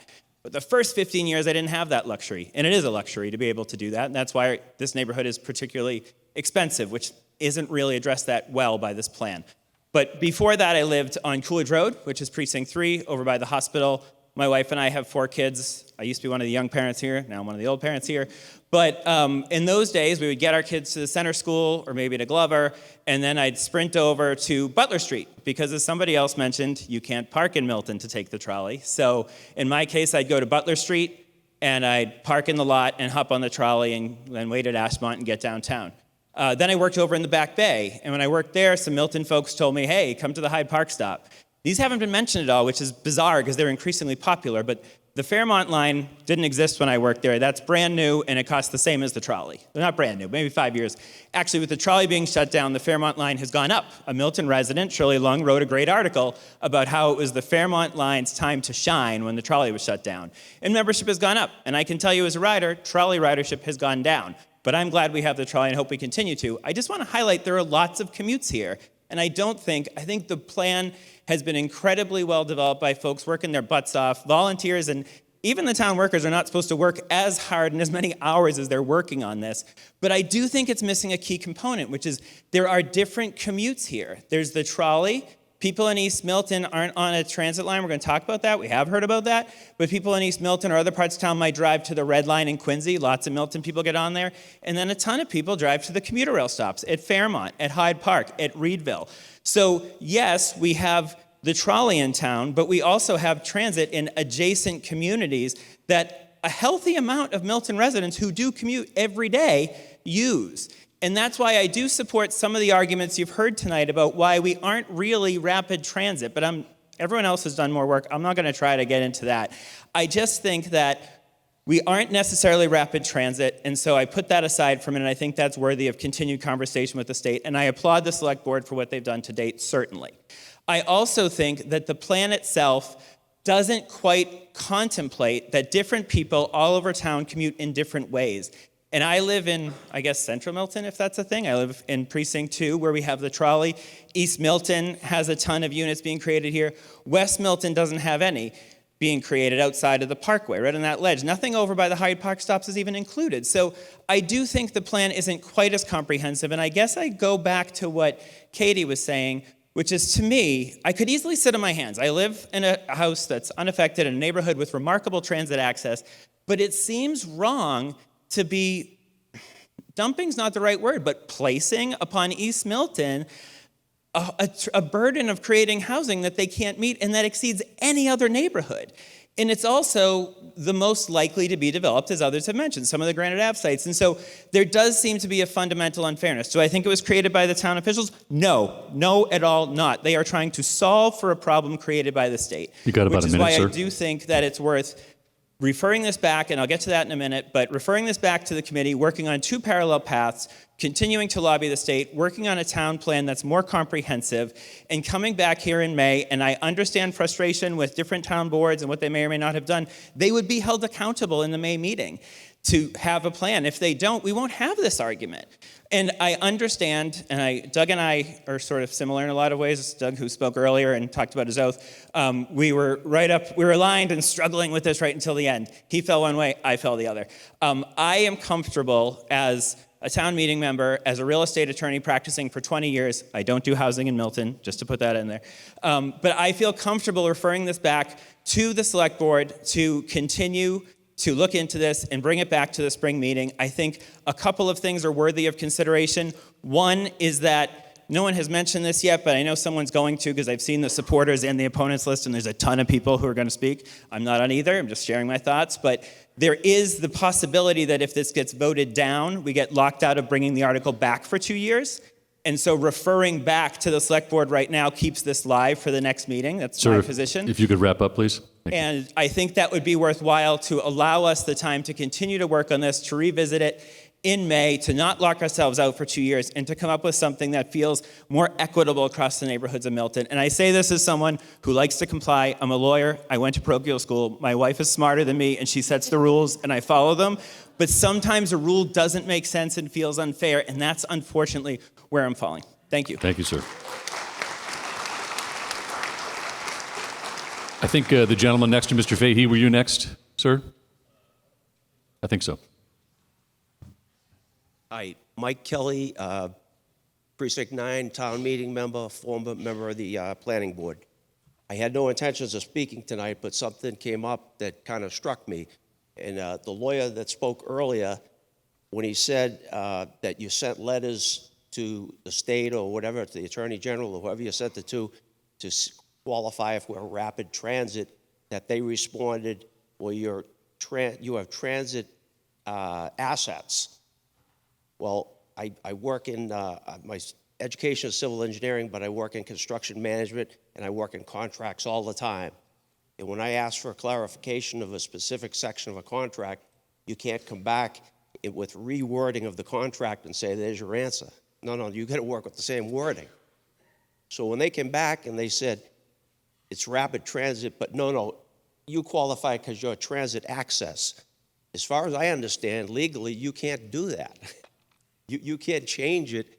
You wrote the contract. A lawyer told me once very specifically, he said, if you have an argument with the contract because the wording is ambiguous, the judge will always rule against the gentleman who wrote the contract because he had the utmost opportunity to be as clear as possible in his wording. He had the opportunity to spell it out the way he meant it. And if he says it's rapid transit, and you ask him, are we rapid transit? He says, yes, you are. You're rapid assets. Well, no, that's no good. That don't work.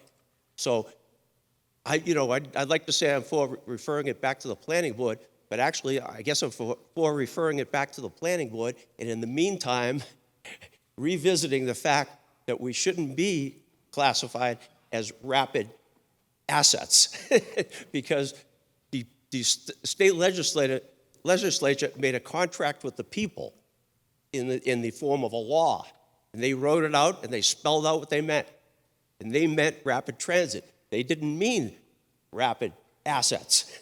If they meant rapid assets, they would have said rapid assets. So I think you should refer it back to the planning board, and in the meantime, work on a new classification for Milton. And the second thing that just struck me as I'm sitting here, the trolley, again, somebody brought it up, it holds maybe, and I'm talking off the cuff, 78 people or something like that? Well, if you put up a 400 unit building or 700 units, how are you going to give those people access when you only have a trolley that holds 78 people? How does that work? That you're increasing this rideability, but you only have a 78 passenger trolley. You don't have rapid transit. But again, I'm at the initial point. I don't think you're rapid transit in the first place because you can't change the wording of a contract. You can't change the wording of a law that's written in paper to suit the response you'd like to give somebody. You have to use the wording that's in the contract. You have to use the wording that's in the law. And if you don't, you're in violation, not the person that asked the question. Thank you. Thank you. Row 2, ma'am.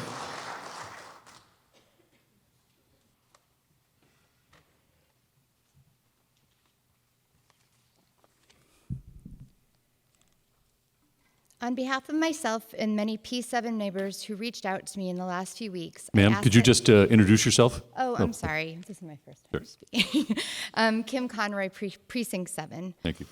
On behalf of my many P7 neighbors who reached out in the last few weeks asking me to vote to send back to the proposed zoning bylaw to the Select Board for further review. I'm a 14-year resident of Milton, a 6-year town meeting member. I am a supporter of change in Milton and understand the need to move into the future with an open mind that change is coming and responsible change is necessary. I am a supporter of and voted in favor of the CPA. I voted in favor of the land swap and know that a new school, despite the costs, is essential as we move onward and upward and our community grows. With this, I understand the housing crisis, the current MBTA zoning requirement at hand, and the need for Milton to do our part. I'm not standing up here asking to sweep this under the rug. I'm actually quite the opposite. And I hope that you understand that a lot of people that are agreeing with me that we should send this back for further review don't believe so either. I think the current plan at hand does not take the needs of the entirety of Milton, nor does it embrace the very spirit of the MBTA Zoning Act is trying to accomplish.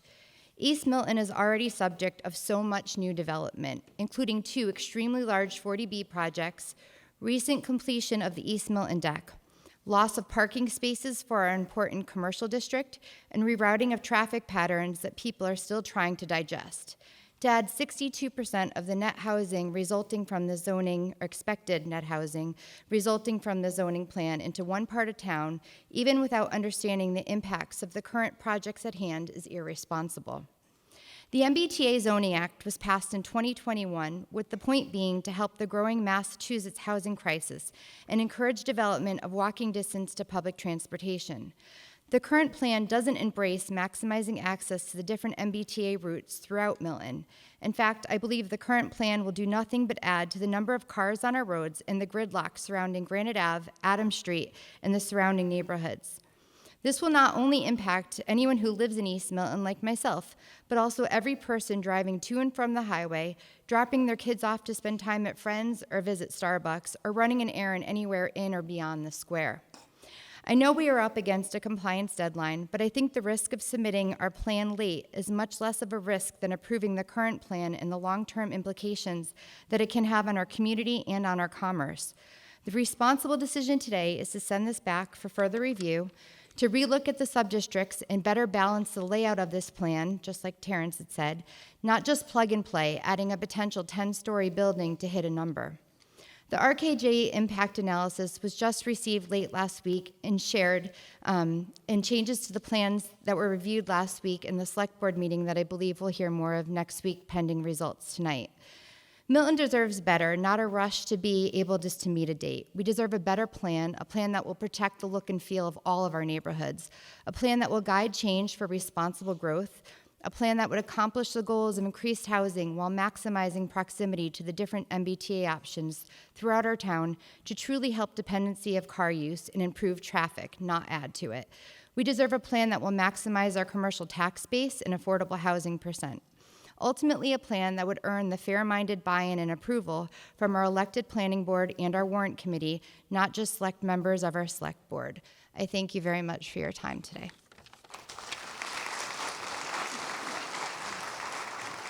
I think Ms. Oldfield, were you next?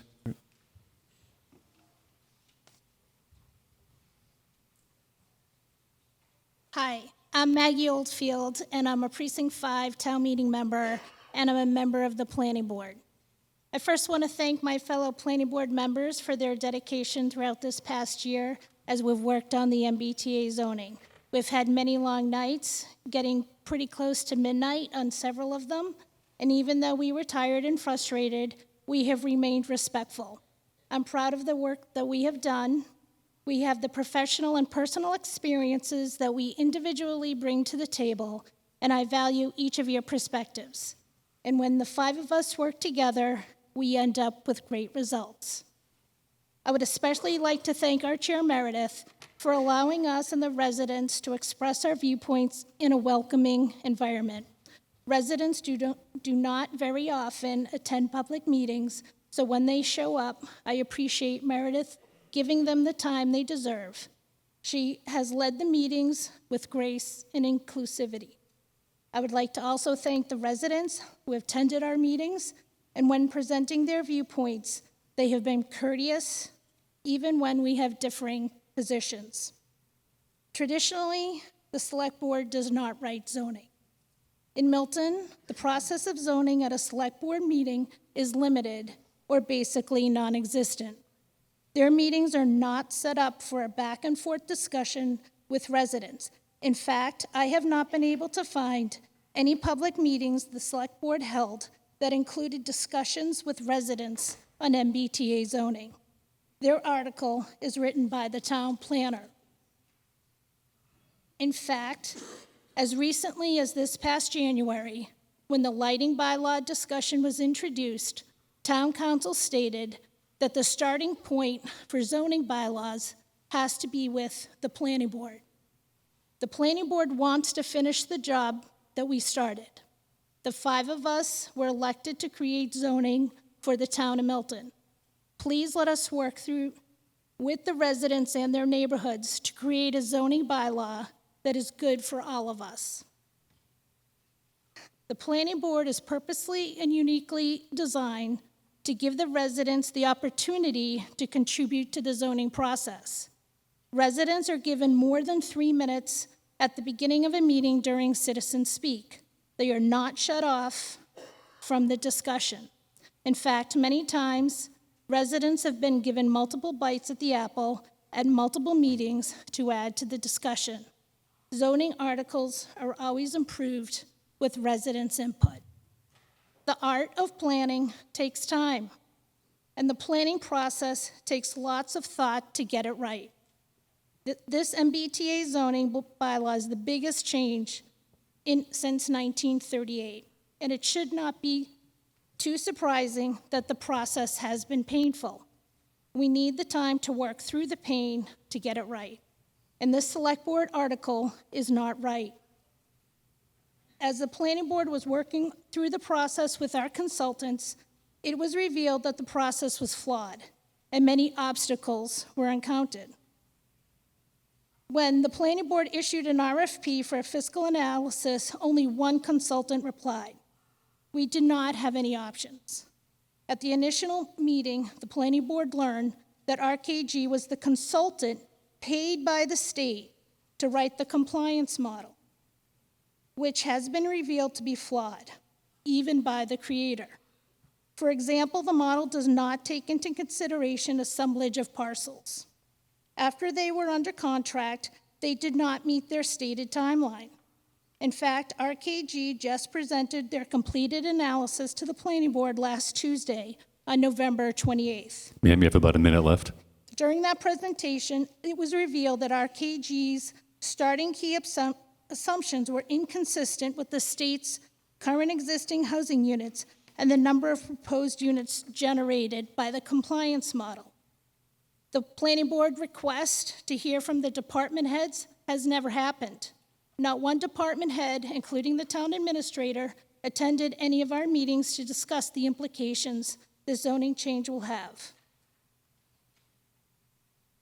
At last week's meeting, a 10-story building, which is unprecedented in the town, was presented by our consultant. And it was the first time the planning board learned of this new proposal.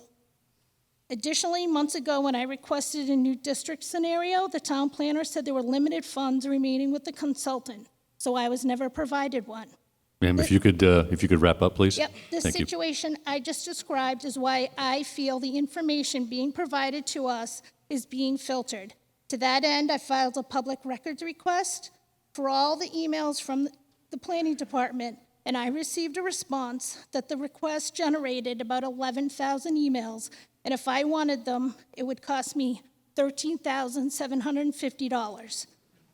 Imagine an elected volunteer being asked to pay $13,750 for information that is needed to get the job done. I take my oath seriously as an elected official, If you could wrap up, please, ma'am. and I just urge for you to send this back for more study. Thank you. Thank you. Sir.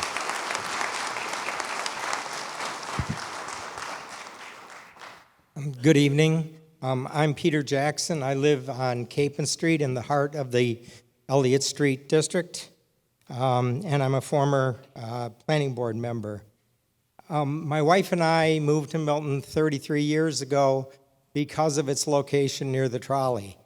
I commuted daily into downtown Boston for 21 years, and she commuted daily into Cambridge for over 30 years.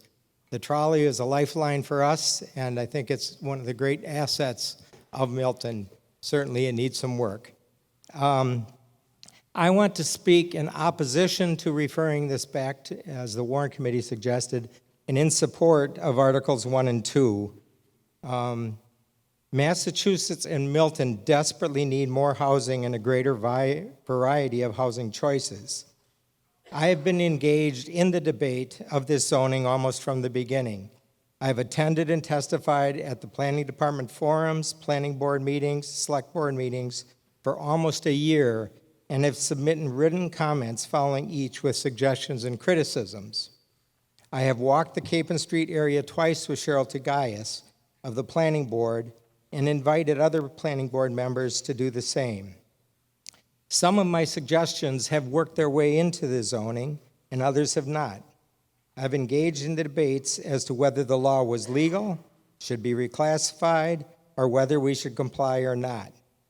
I've struggled with the strict requirements of the state's guidelines, especially the necessity of a minimum density of 15 units per acre, which was probably the most restrictive part of trying to get an option that would work. I've reviewed dozens of options generated for how to comply while preserving the character of the town and my neighborhood. I have worked to develop design standards and a review process that allows the Planning Board to exert a high level of control over the proposed projects.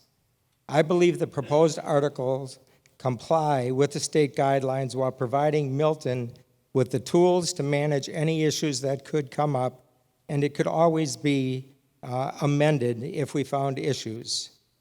I think that the basic development economics will limit the number of projects that are proposed in the Elliott Street area in the short term. Also, most of the larger projects are unlikely to be proposed for quite a long time due to land ownership and environmental constraints. Please join me in opposition to the Warrant Committee recommendation to refer back in support of both Articles 1 and 2. Thank you. Thank you. Mr. Fahey.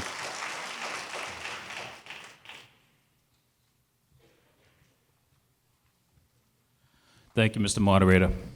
Sean Fahey, Town Meeting Member, Precinct 9, also a member of the Planning Board. I'm going to modify what I wrote because I'll have to condense this into the 5 minutes. I'm an advocate for zoning change to create new housing. That I want everybody to understand. I believe we have a need for affordable housing. I think we all agree with that. I'm committed to changing Milton, but in a responsible way. Zoning changes are extremely delicate. They're extremely challenging. This article is superficial. I say that because it does not consider all of the ramifications to the town. The Select Board passed this article before and without any fiscal analysis. Zero. This is market rate housing. Right now, 2,586 units of market rate housing. It's been said here earlier tonight, it almost has no impact on affordable housing. If the development is not greater than 10 units, it won't be affordable. There'll be no affordable housing in the Elliott Street corridor. None. How's that feel? It's not responsive to the purpose of utilizing transit. We're putting 701 units on Granite Ave. How many vehicles is that on Granite Ave? 1,000? One of our speakers tonight showed us what traffic's like right now on Granite Ave. The Select Board has twice submitted letters requesting or positioning Milton for some form of request for reclassification. I applaud them for doing so.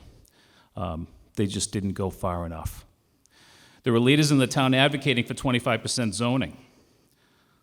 I'm an advocate for our residents, in their interests, in their expectations, in their hopes, in their aspirations.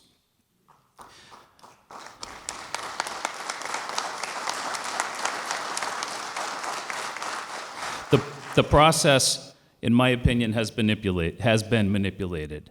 How is it that something this significant is requiring only a 50% vote? Is that fundamentally sound and good governance? Or is it a strategic approach? Vehicles and traffic, we've talked about that earlier. The town is terrible right now with respect to traffic. You all know it. You drive through the town too. Granite Ave, 701 units, as I said moments ago. Tim's comments earlier indicate that elimination of vehicles and amenities local to the residences are a priority. How does Granite Ave align with that? You have about 2 minutes, Mr. Fahey. What does fiscal responsibility mean to you? In our town, form of government, this body is responsible for the fiscal governance of Milton. This body approves the budgets. The town departments only spend the money that we approve for them to do so. RKG's fiscal analysis was provided to us only 1 week ago. It reflects that Milton will profit from development. I just can't buy that. RKG does not include any cost for new school construction, yet the report indicates an additional school-aged children group of 265. We are on a track to spend $100 million for a new school to solve the current needs. We have 510 apartments coming as a result of the 40B projects. Our new school does not consider the additional school-aged children of this article.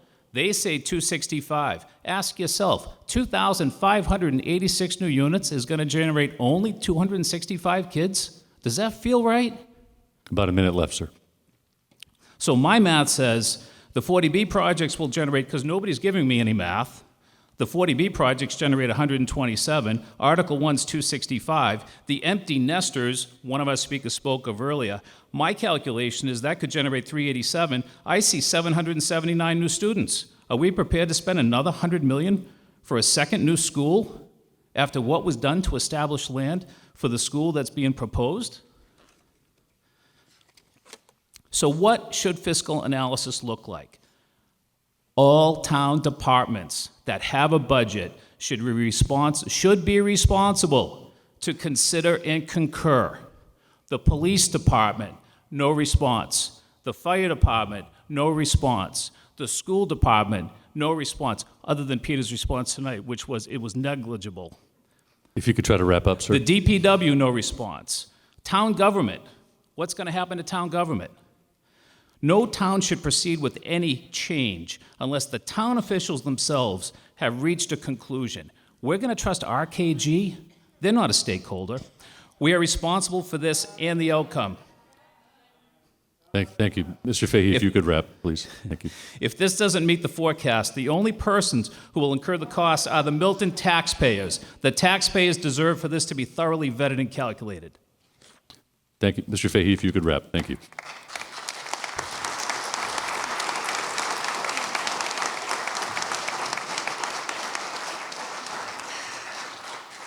Thank you, Mr. Moderator. I'm Nora Harrington, town meeting member from Precinct 2, and I rise to support Article 1 and to encourage a no vote on referring it back. I want to thank the Select Board for sponsoring this proposal, to Tim C. for his months and months of work on this, and to the Planning Board, because although most of you don't support the current proposal, I know you've devoted many, many Planning Board meetings to this topic over the last year. We've heard a lot of conjecture tonight about the law and whether or not it's legal and whether we should be fighting it. And we've heard concerns about the trolley and the number of units. But at the end of the day, this is the law that we have to vote to whether to comply with or not. Our choice is to defy the law and suffer, most likely, financial penalties and legal costs. Who knows what happens next? The other option is to vote to deny the vote to refer back, to approve Article 1, to accept this proposal, and if the Planning Board wants to come back to us in May or September and bring us, revamped zoning, they're more than welcome to. That is not a problem at all. We do not have to be out of compliance. We can choose to comply with the law and to also tweak the zoning if we wish to. And frankly, after the last speaker's statements, where he implied that he didn't agree with the 25% number, I'm concerned that even getting a compliant proposal back from the planning board in May, it would be questionable. So we could be out of compliance for much longer than May, which would then prompt the AG's office to start imposing, penalties on us and to bring us to court to comply. And the last thing we want is for the state of Massachusetts to tell us what our zoning will be. We do not need that. This is a town decision. I'm going to quickly tell you why I support this proposal. Nothing is perfect, but I think this is a good proposal, and it was a complex process to get here. There were 28 planning board meetings devoted to this topic this past year. Laborious work of Tim and the consultants, and the testing of 30 scenarios. Are there really that many more rocks and parcels to uncover here that the planning board is going to be able to come up with an entirely new proposal by this coming May? The zoning process wasn't easy. We need, under the law, and again, it's complex because we're dealing with very specific parameters of this state law. We need to zone for 15 units per acre on average. So that either means that many of our neighborhoods in town have 15 units per acre, and if you support that, that's great.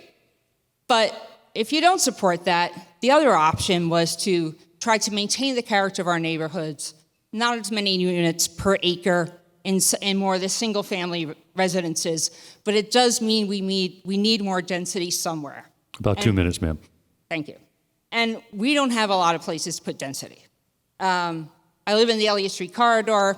I'm very comfortable what's going on there, and I think the Blue Hills Avenue Parkway, similar situation. We're talking about the max 2.5 stories, 35 feet, 3 units.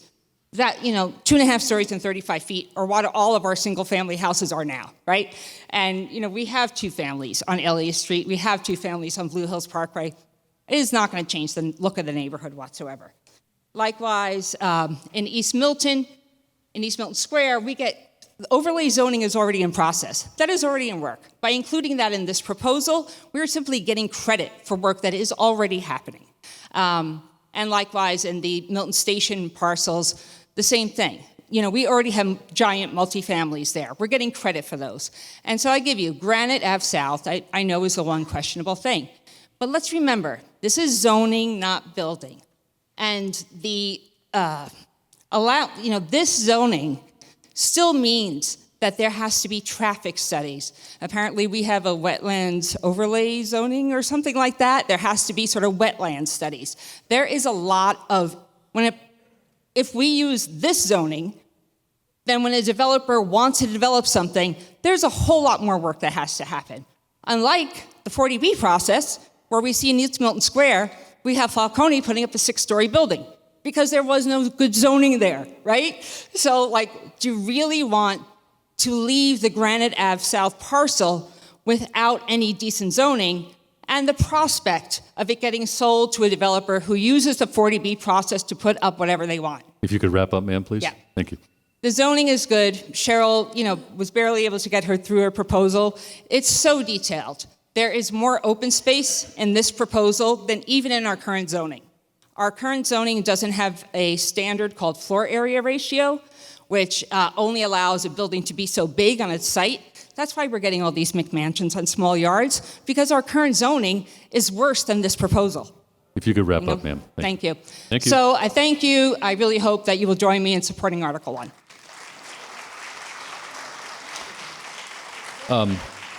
At this point, you're representing Ms. Agostino's place in line, I believe, right? Thank you. Ms. Agostino is wheelchair bound, so we've got a proxy down here. Ms. Agostino, if you could turn on your mic and you're recognized. Thank you, Mr. Moderator. Diane, and I don't have a voice. Diane DiTullio Agostino, Precinct 9. It's the law. Oh, could they also play my slides, Mr. Moderator? And if they would just run the pictures of the trolleys. The trolley pictures. Right, the trolley pictures. So I'll wait. for that to get started. Forgot about them.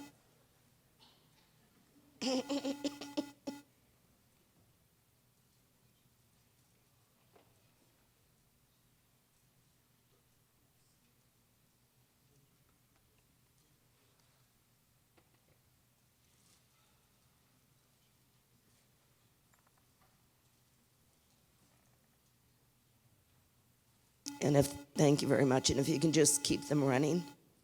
It's the law. It's not a suggestion. It's not a proposal. It's not currently challenged in any court. It doesn't apply to only 12 communities.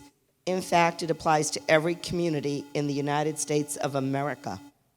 Each and every official who took the oath of office took an oath to uphold federal, state, and local laws.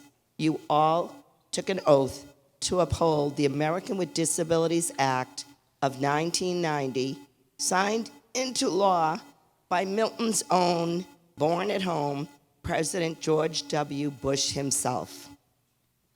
I heard someone state that we have a divided planning board. No, we don't. The vote to refer back was 4-1. What we do have is a divided select board upon which article we're reading and voting. That vote was 3-2. When the town of Milton accepted the planning board state law, it actually states that the select board was to then relinquish the planning to the select board. Does that mean that the select board can't submit this article? No, they can submit it. But if you read the actual law, you will see that the planning board, it is their job to meet with the residents, to debate with the residents, to review with the residents, and they've done a lot of that, and to get the hard facts. We do not have a warrant committee that's overwhelmed with the facts so that they could say, oh, yes or no. Their vote was 9-5. The facts needed to be created for the new zone. The facts needed to create the new zone district required by the law. We appear here tonight by the applause to be a divided town meeting.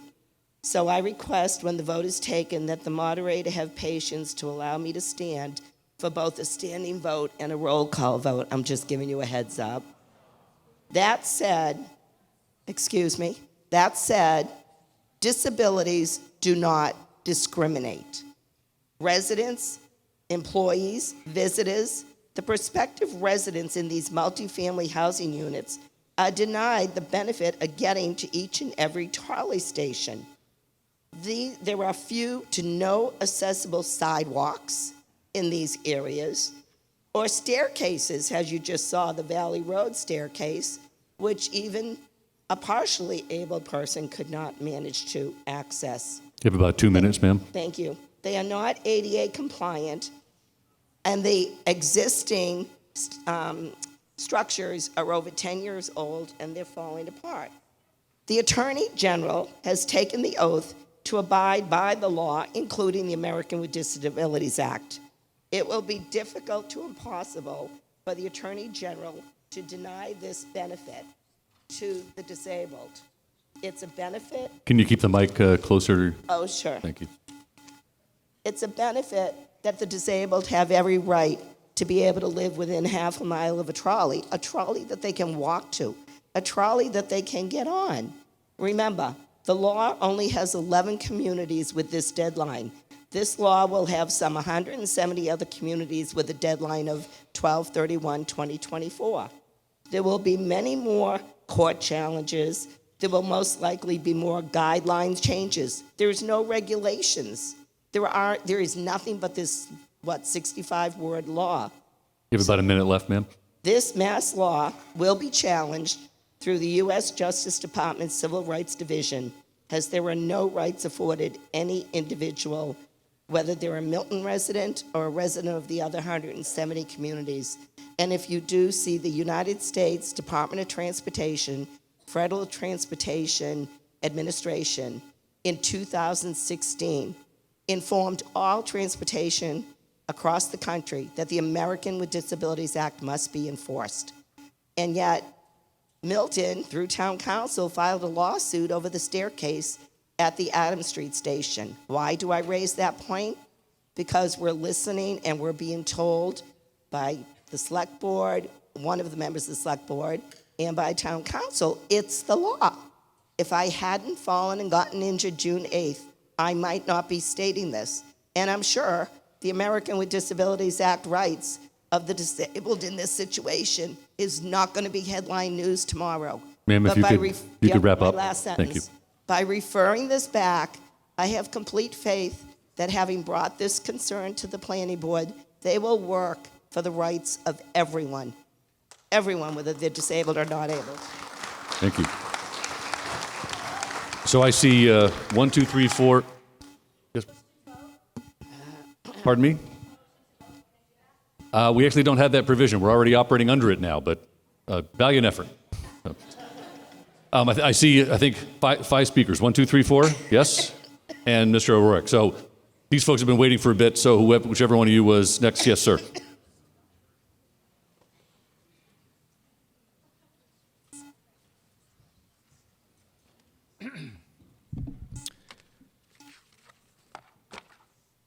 Good evening.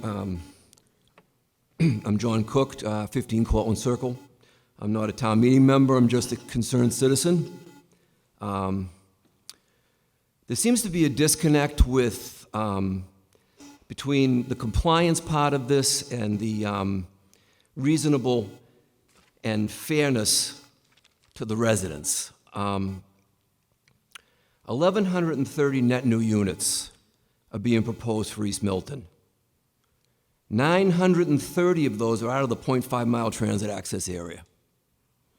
There are no amenities on Granite Ave, none. Everyone will have cars. That throws out a green initiative. I don't know where that's coming from.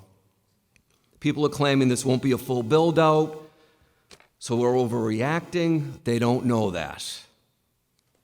This could be 2,000 people all in, most with cars. I don't know anybody that doesn't have a car, so you'd be adding hundreds of cars to an already congested area. Granite Ave is a very dangerous road. It was voted third in the state for the number of accidents. I don't know if anybody knew that. Nothing is going to change that traffic-wise, nothing is going to change Granite Ave. It's a very dangerous road. It alternately is clogged, and when it's not clogged, it's a racing strip. I've seen many accidents down there. I live on Cortlandt Circle. It's not a solvable situation down there. Regardless of any amenities that they try to put in, it will not solve the traffic. They want to put a 5-apartment building complex across the street from my house. 5 apartment buildings across the street from my house. If those get fully built, would anybody consider that an out-of-character development?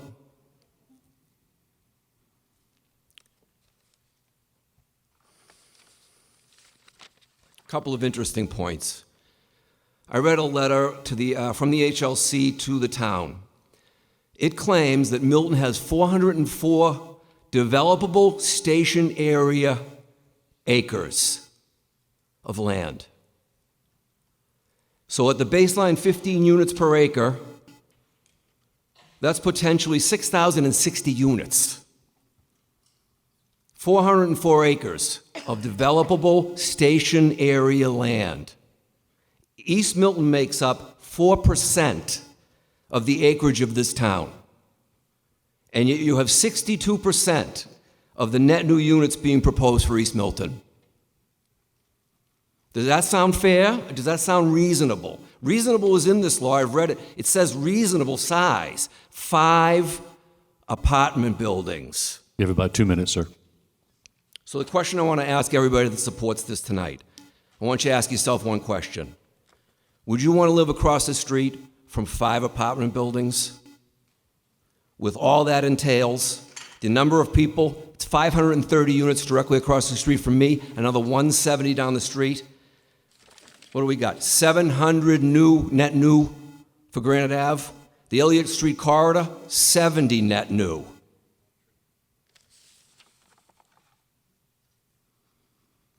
I want you to ask yourself a question if you support this. Would you want to live across the street from this? And if the answer is no, that should tell you something. It should tell you that this is not fair, this is not equitable, and this is not right. It needs to be sent back. Thanks. Thank you.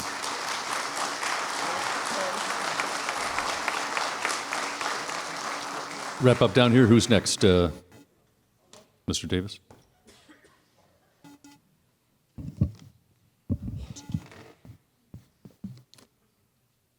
Hello to you all, and thank you, Mr. Moderator, for recognizing me.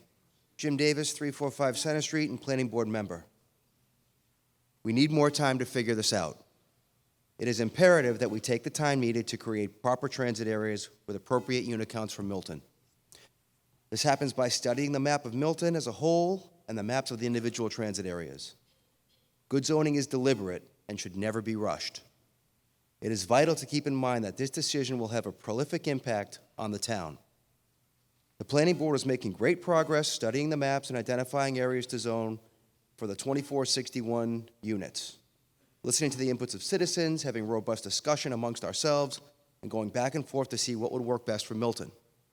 Unfortunately, before we achieved that goal, there was a pivot to start looking at design guidelines and form-based zoning and actually writing the zoning before we finalized the areas and unit count. I believe that this new path was followed to get something done within an arbitrary deadline. Under a serious time crunch, we hit it hard. The one thing we would not allow is to succumb to outside pressure to meet a deadline that robbed us of our ability to stay on track and set the strong foundation to create this zoning. At the Planning Board, we are still poised and ready to roll up our sleeves and continue our process. We expect some key pieces of info to come in from the state and the MBTA that will help us greatly. With all of our homework and invested time, research, and public outreach, I believe that our article will only get better. But in the meantime, here tonight, we have an article before us that the Select Board put together.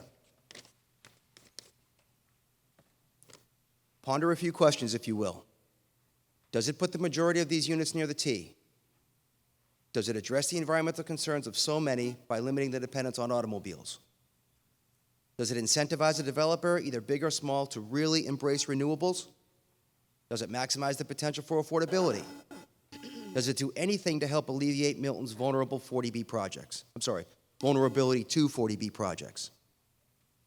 The solution is more time to get this right. With more time, we can address the questions I mentioned previously. Our outreach is actually working well, but we still need to hear from the majority of the citizens of Milton.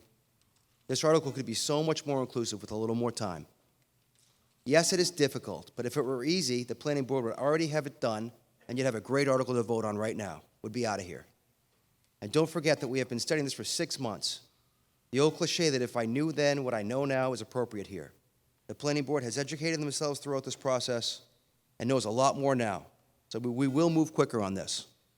As a general contractor and a real estate investor for 25 years, I've got some knowledge of development.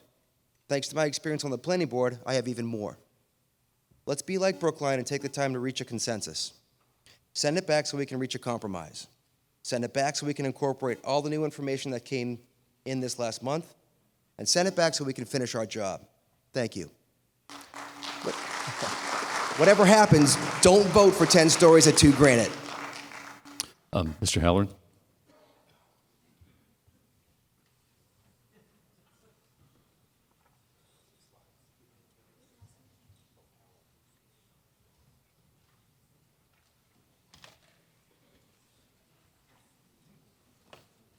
I'll freeze the speakers just to those we have down here, and then we'll have 2 town officials, and we'll wrap up and we'll vote. Thank you. Halloran, you're on.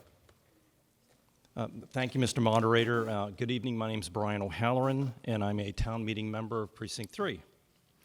Before I get into my presentation, and as an aside, I'm also a founding member of Milton Neighbors for Responsible Zoning.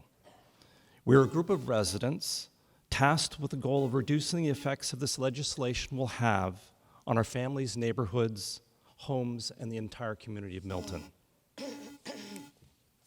We have over 500 residents who have added their names to a list of citizens that urge town meeting to support the Warrant Committee's recommendation to send the Article 1 back for further study. These are citizens from across the town, and every precinct is represented on this list, including many town meeting members who are here tonight. Average citizens reached out to average citizens and shared thoughts and ideas and came to an agreement with the Warren Committee's recommendations. Okay, now to presentation. I'll try and keep this quick. We've been doing some investigation of the genesis of the EOHLC classification, and as you can see from the slide, as recently as 2021 and 2022, EOHLC designated the 4 community categories listed here across 175 communities. Next slide, please. Here is page 1 of 4 that shows the capacity requirements for each affected community. For example, Arlington has a category of subway or light rail and the capacity of 5,115 multifamily units. Next slide. On page 2 of 4, we see the category assigned to Milton of subway and light rail at a capacity of 2,461 units. Next slide. More of the same. Next slide. On page 4, we see the category assigned to Winthrop of subway or light rail and a capacity of 2,205 multifamily units. Next slide. EOHLC has updated the data, and the most recent category names have changed. There are still only 4 categories, but they are named differently. You'll also notice that there are now 177 communities, up from 175, with the inclusion of New Bedford and Fall River. Next slide. We see new updated data from EOHLC, but a lot has changed. For example, Arlington is now categorized as an adjacent community with a multifamily capacity of 2,046. Next slide. About 2 minutes, sir. More of the same. Next slide. More of the same. On this page, next slide. On this page, we see Milton change from subway and light rail to rapid transit, and the same capacity of 2,461 units. Next slide, more of the same. Next slide, more of the same, blah, blah, blah. Next slide. Okay. On this page, we see that the category assigned, oh, sorry, we blew through Winthrop. That was 882 units. Finally, one more slide, please. Yes, great, thank you. The extent of the changes between the early DHCD categories, designations, and capacity assignments is significant. Next slide. Arlington downgraded from 5,115 units to 2,046. That's a 60% downgrade. Next slide. Melrose, 40% downgrade. Next slide. Wellesley, that's an error in my math. I'm sorry, it's only a 40% downgrade. About a minute Next left, slide. sir. Weston, 26% downgrade. Winthrop, 60% downgrade. Next slide. Other notable communities, Belmont, 25%. Dedham, 35%. Next. Hingham, 25%. Next. Lexington, 50%. Next. Milton, 0% downgrade. Next slide. So what happened to Milton? Well, the best opportunity for initiating change would have been down in March of 2022 during the community feedback deadline, but the ball was dropped by Milton when we could have easily been downgraded along with 80 other communities who benefited. It's not too late. We can still ask. It's our responsibility and it's our opportunity, but we need more time. We also need to make sure that we are appropriately designated and fairly and correctly. And once again, this is yet more evidence that we fit the profile for an adjacent community. If you could wrap up, sir. Yep. Thank Town meeting needs to refer this back to the select board. Thank you very much. Thank you. Ms. Swenson? Ms. Swenson, you're recognized.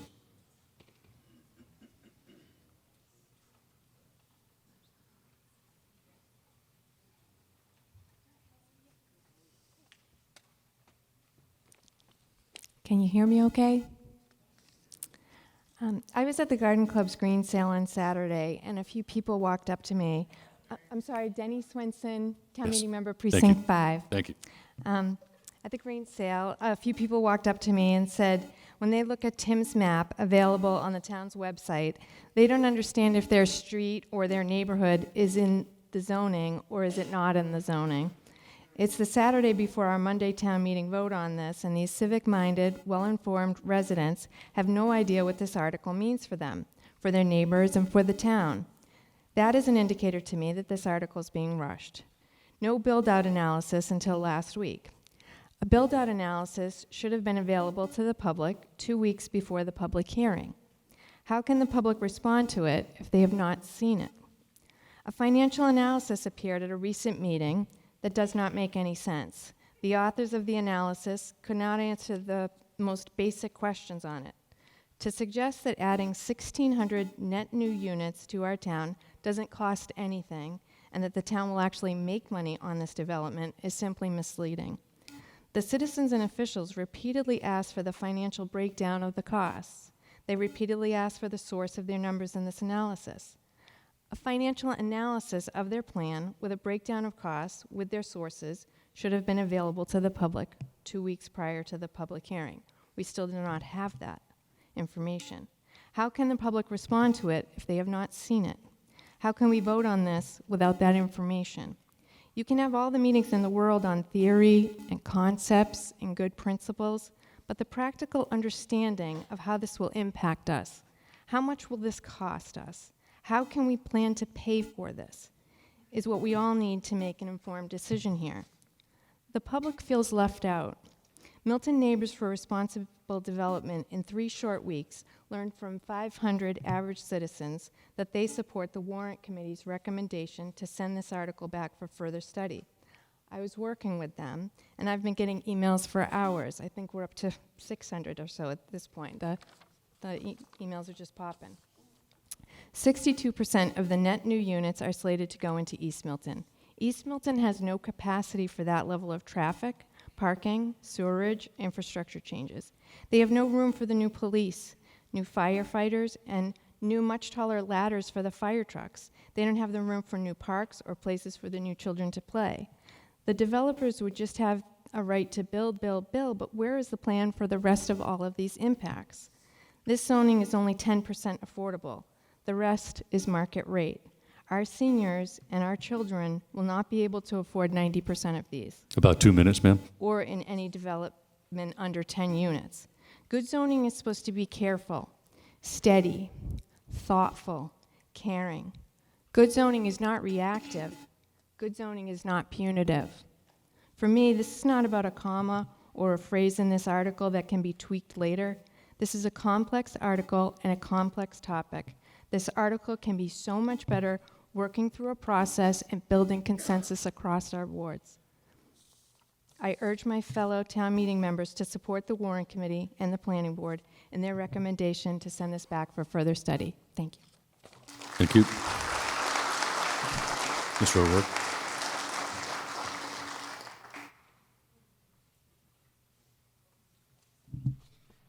Thank you, Mr. Moderator.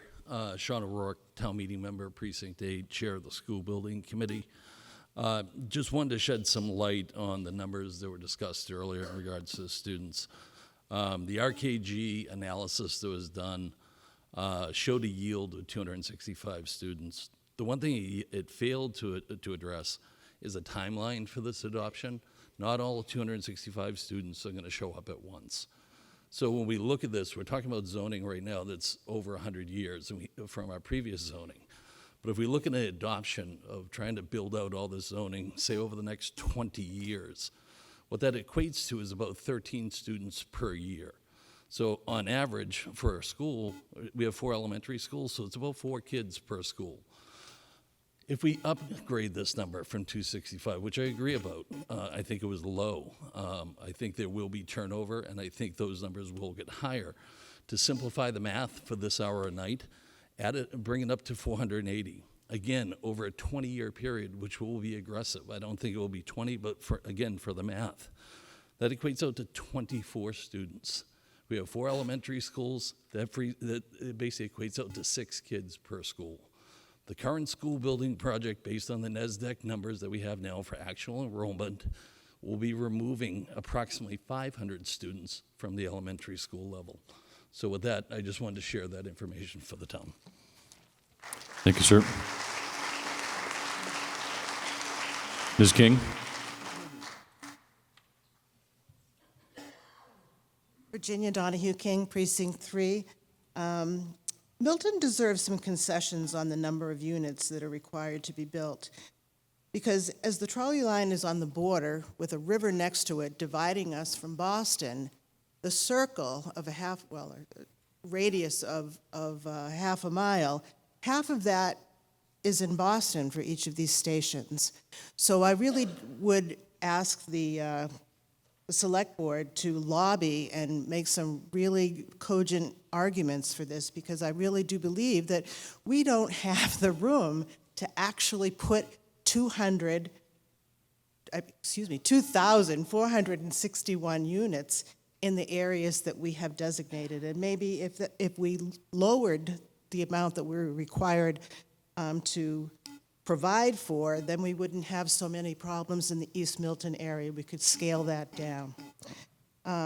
So I think that we should be, we should have it scaled down. We should be an adjacent community, because that line serves Boston probably more than it serves Milton, to be very honest with you. If you stand at Central Avenue in the morning, most of the riders actually do come from Dorchester, and I don't begrudge that. But the other thing that I'd just like to add for everybody is that Boston is not included as an MBTA community. It's not included at all.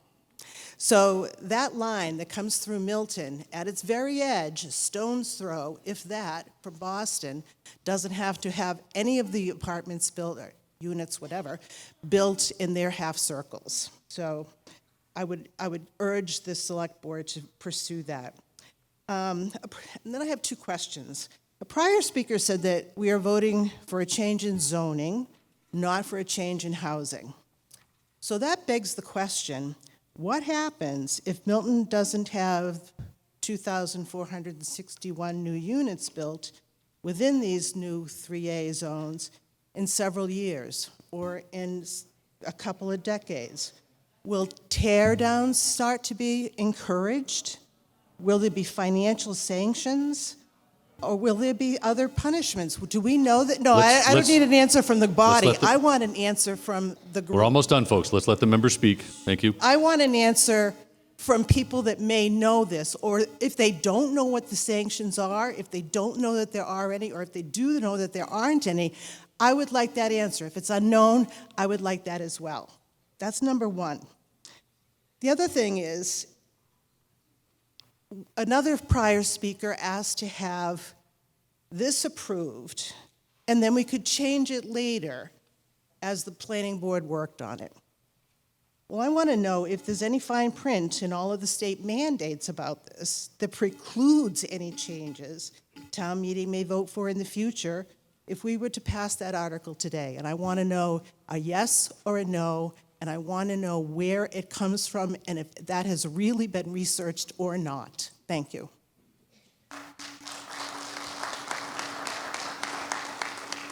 So, Mr. Zulus, I heard two questions. Implications of less than the housing units we've heard. Do you have the both? The second one was, are there any changes if this is passed at this town meeting, are there any changes precluded from being made in subsequent articles or updates to zoning?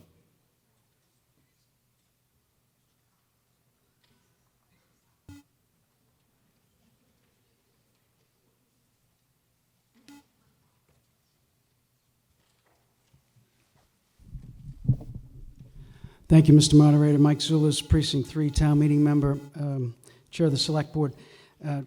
In response to the first question, if 2,461 units are not built, we will have complied with the law.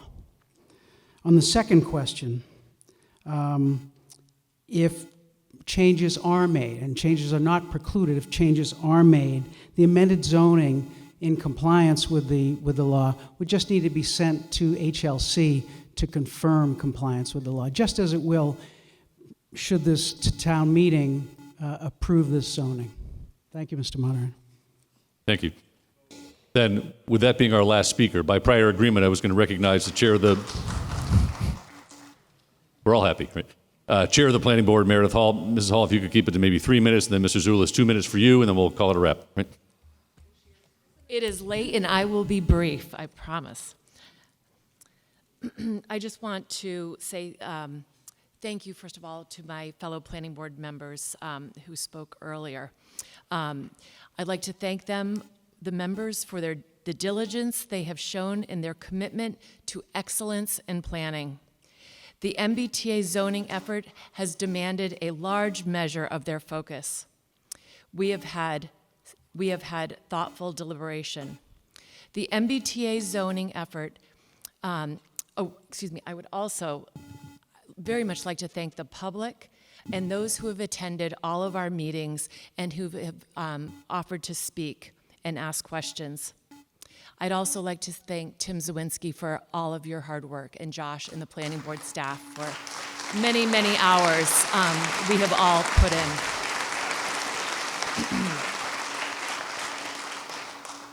At our last meeting, the planning board formally voted to support the recommendation of the warrant committee to send Article 1 back to the select board for further study. We strongly agree that this article has had insufficient review and should be sent back. While there are many beneficial aspects of this article, the ramifications of passing this law prematurely could potentially create lasting unwanted effects.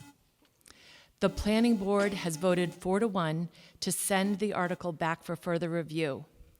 This is not a vote against the article, only a vote for further study. This is the largest zoning initiative in nearly 100 years.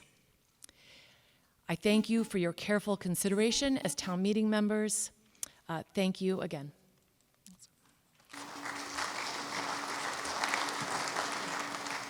Mr. Zulus, just a couple-minute wrap-up, and we'll go to vote. Thank you, Mr. Moderator. Mike Zulus, Precinct 3, Town Meeting Member, Chair of the Select Board.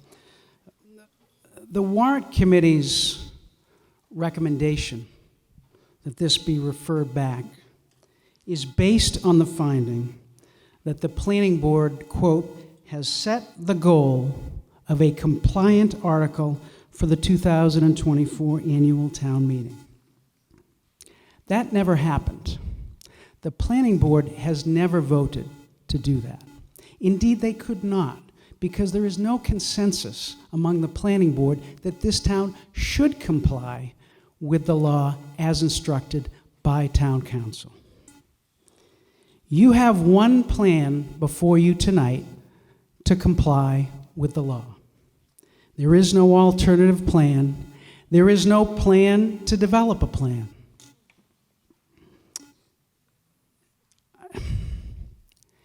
I don't think it's an antiquated ideal to believe that you don't pick and choose which laws to comply with and when to comply with them. I don't think that's who we are as a town, and I don't think that's the example that we want to set for our children and our grandchildren. There's one way tonight to comply with the law, and that is to vote no on the warrant committee's motion to refer this back so we can consider this article and consider complying with the law. Thank you, Mr. Moderator. Thank you all. Okay, so everyone knows this is a majority vote to send this article back to the select board for further study. If we can put up the poll, there we are. So 1 for yes, 2 for no, 3 for abstain.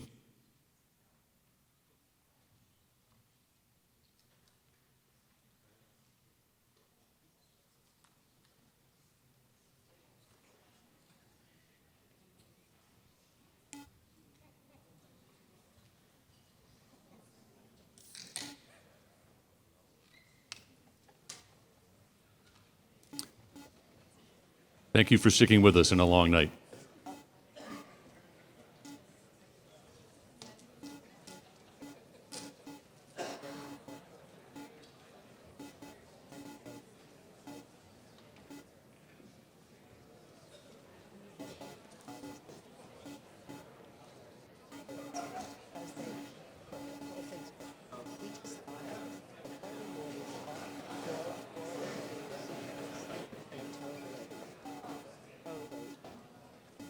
So display the results of the vote.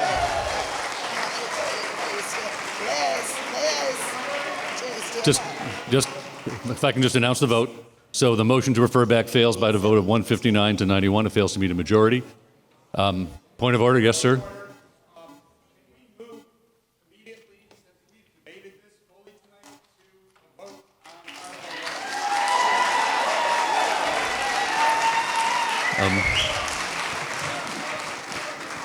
Unfortunately, at this point, I know I have amendments submitted in writing in advance for this article, which are going to take time to debate. Point of order. Yes, ma'am. There were 7 people standing. That comes before any other discussion because you took a vote. Okay. Can I see the hands of 7 people who want to see the results of the vote displayed live? 1, 2, 3, 4, 5, 6, 7. I have 7. Okay. We'll take a moment. Yes, sir.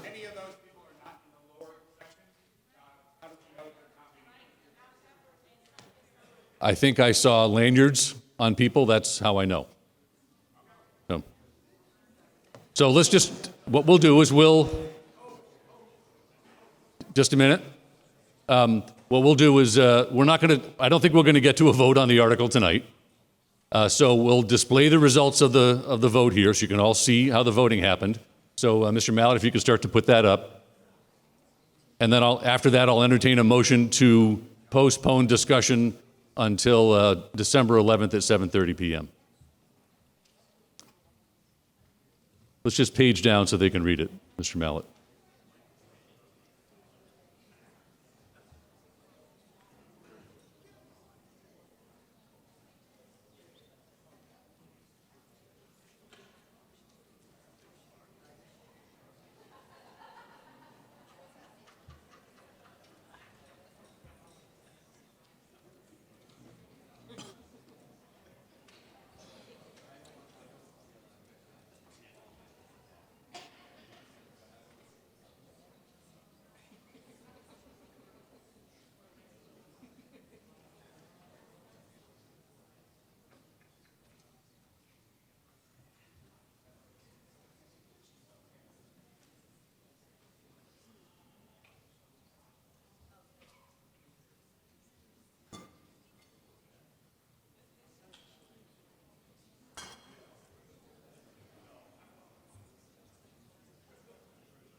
Danny, how are you?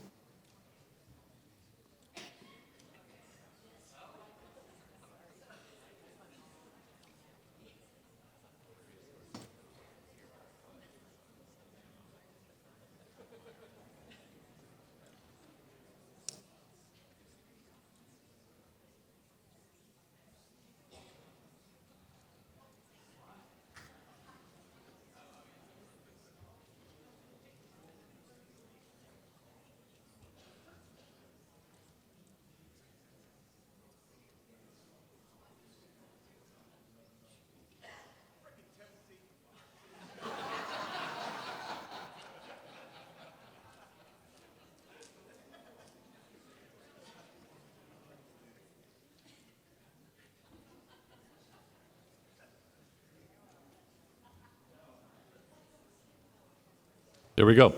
Entertain a motion to postpone until December 11th. Second it. All in favor, please signify by saying aye. Aye. Opposed, no. It's unanimous. We will see you on Monday, December 11th, 7:30.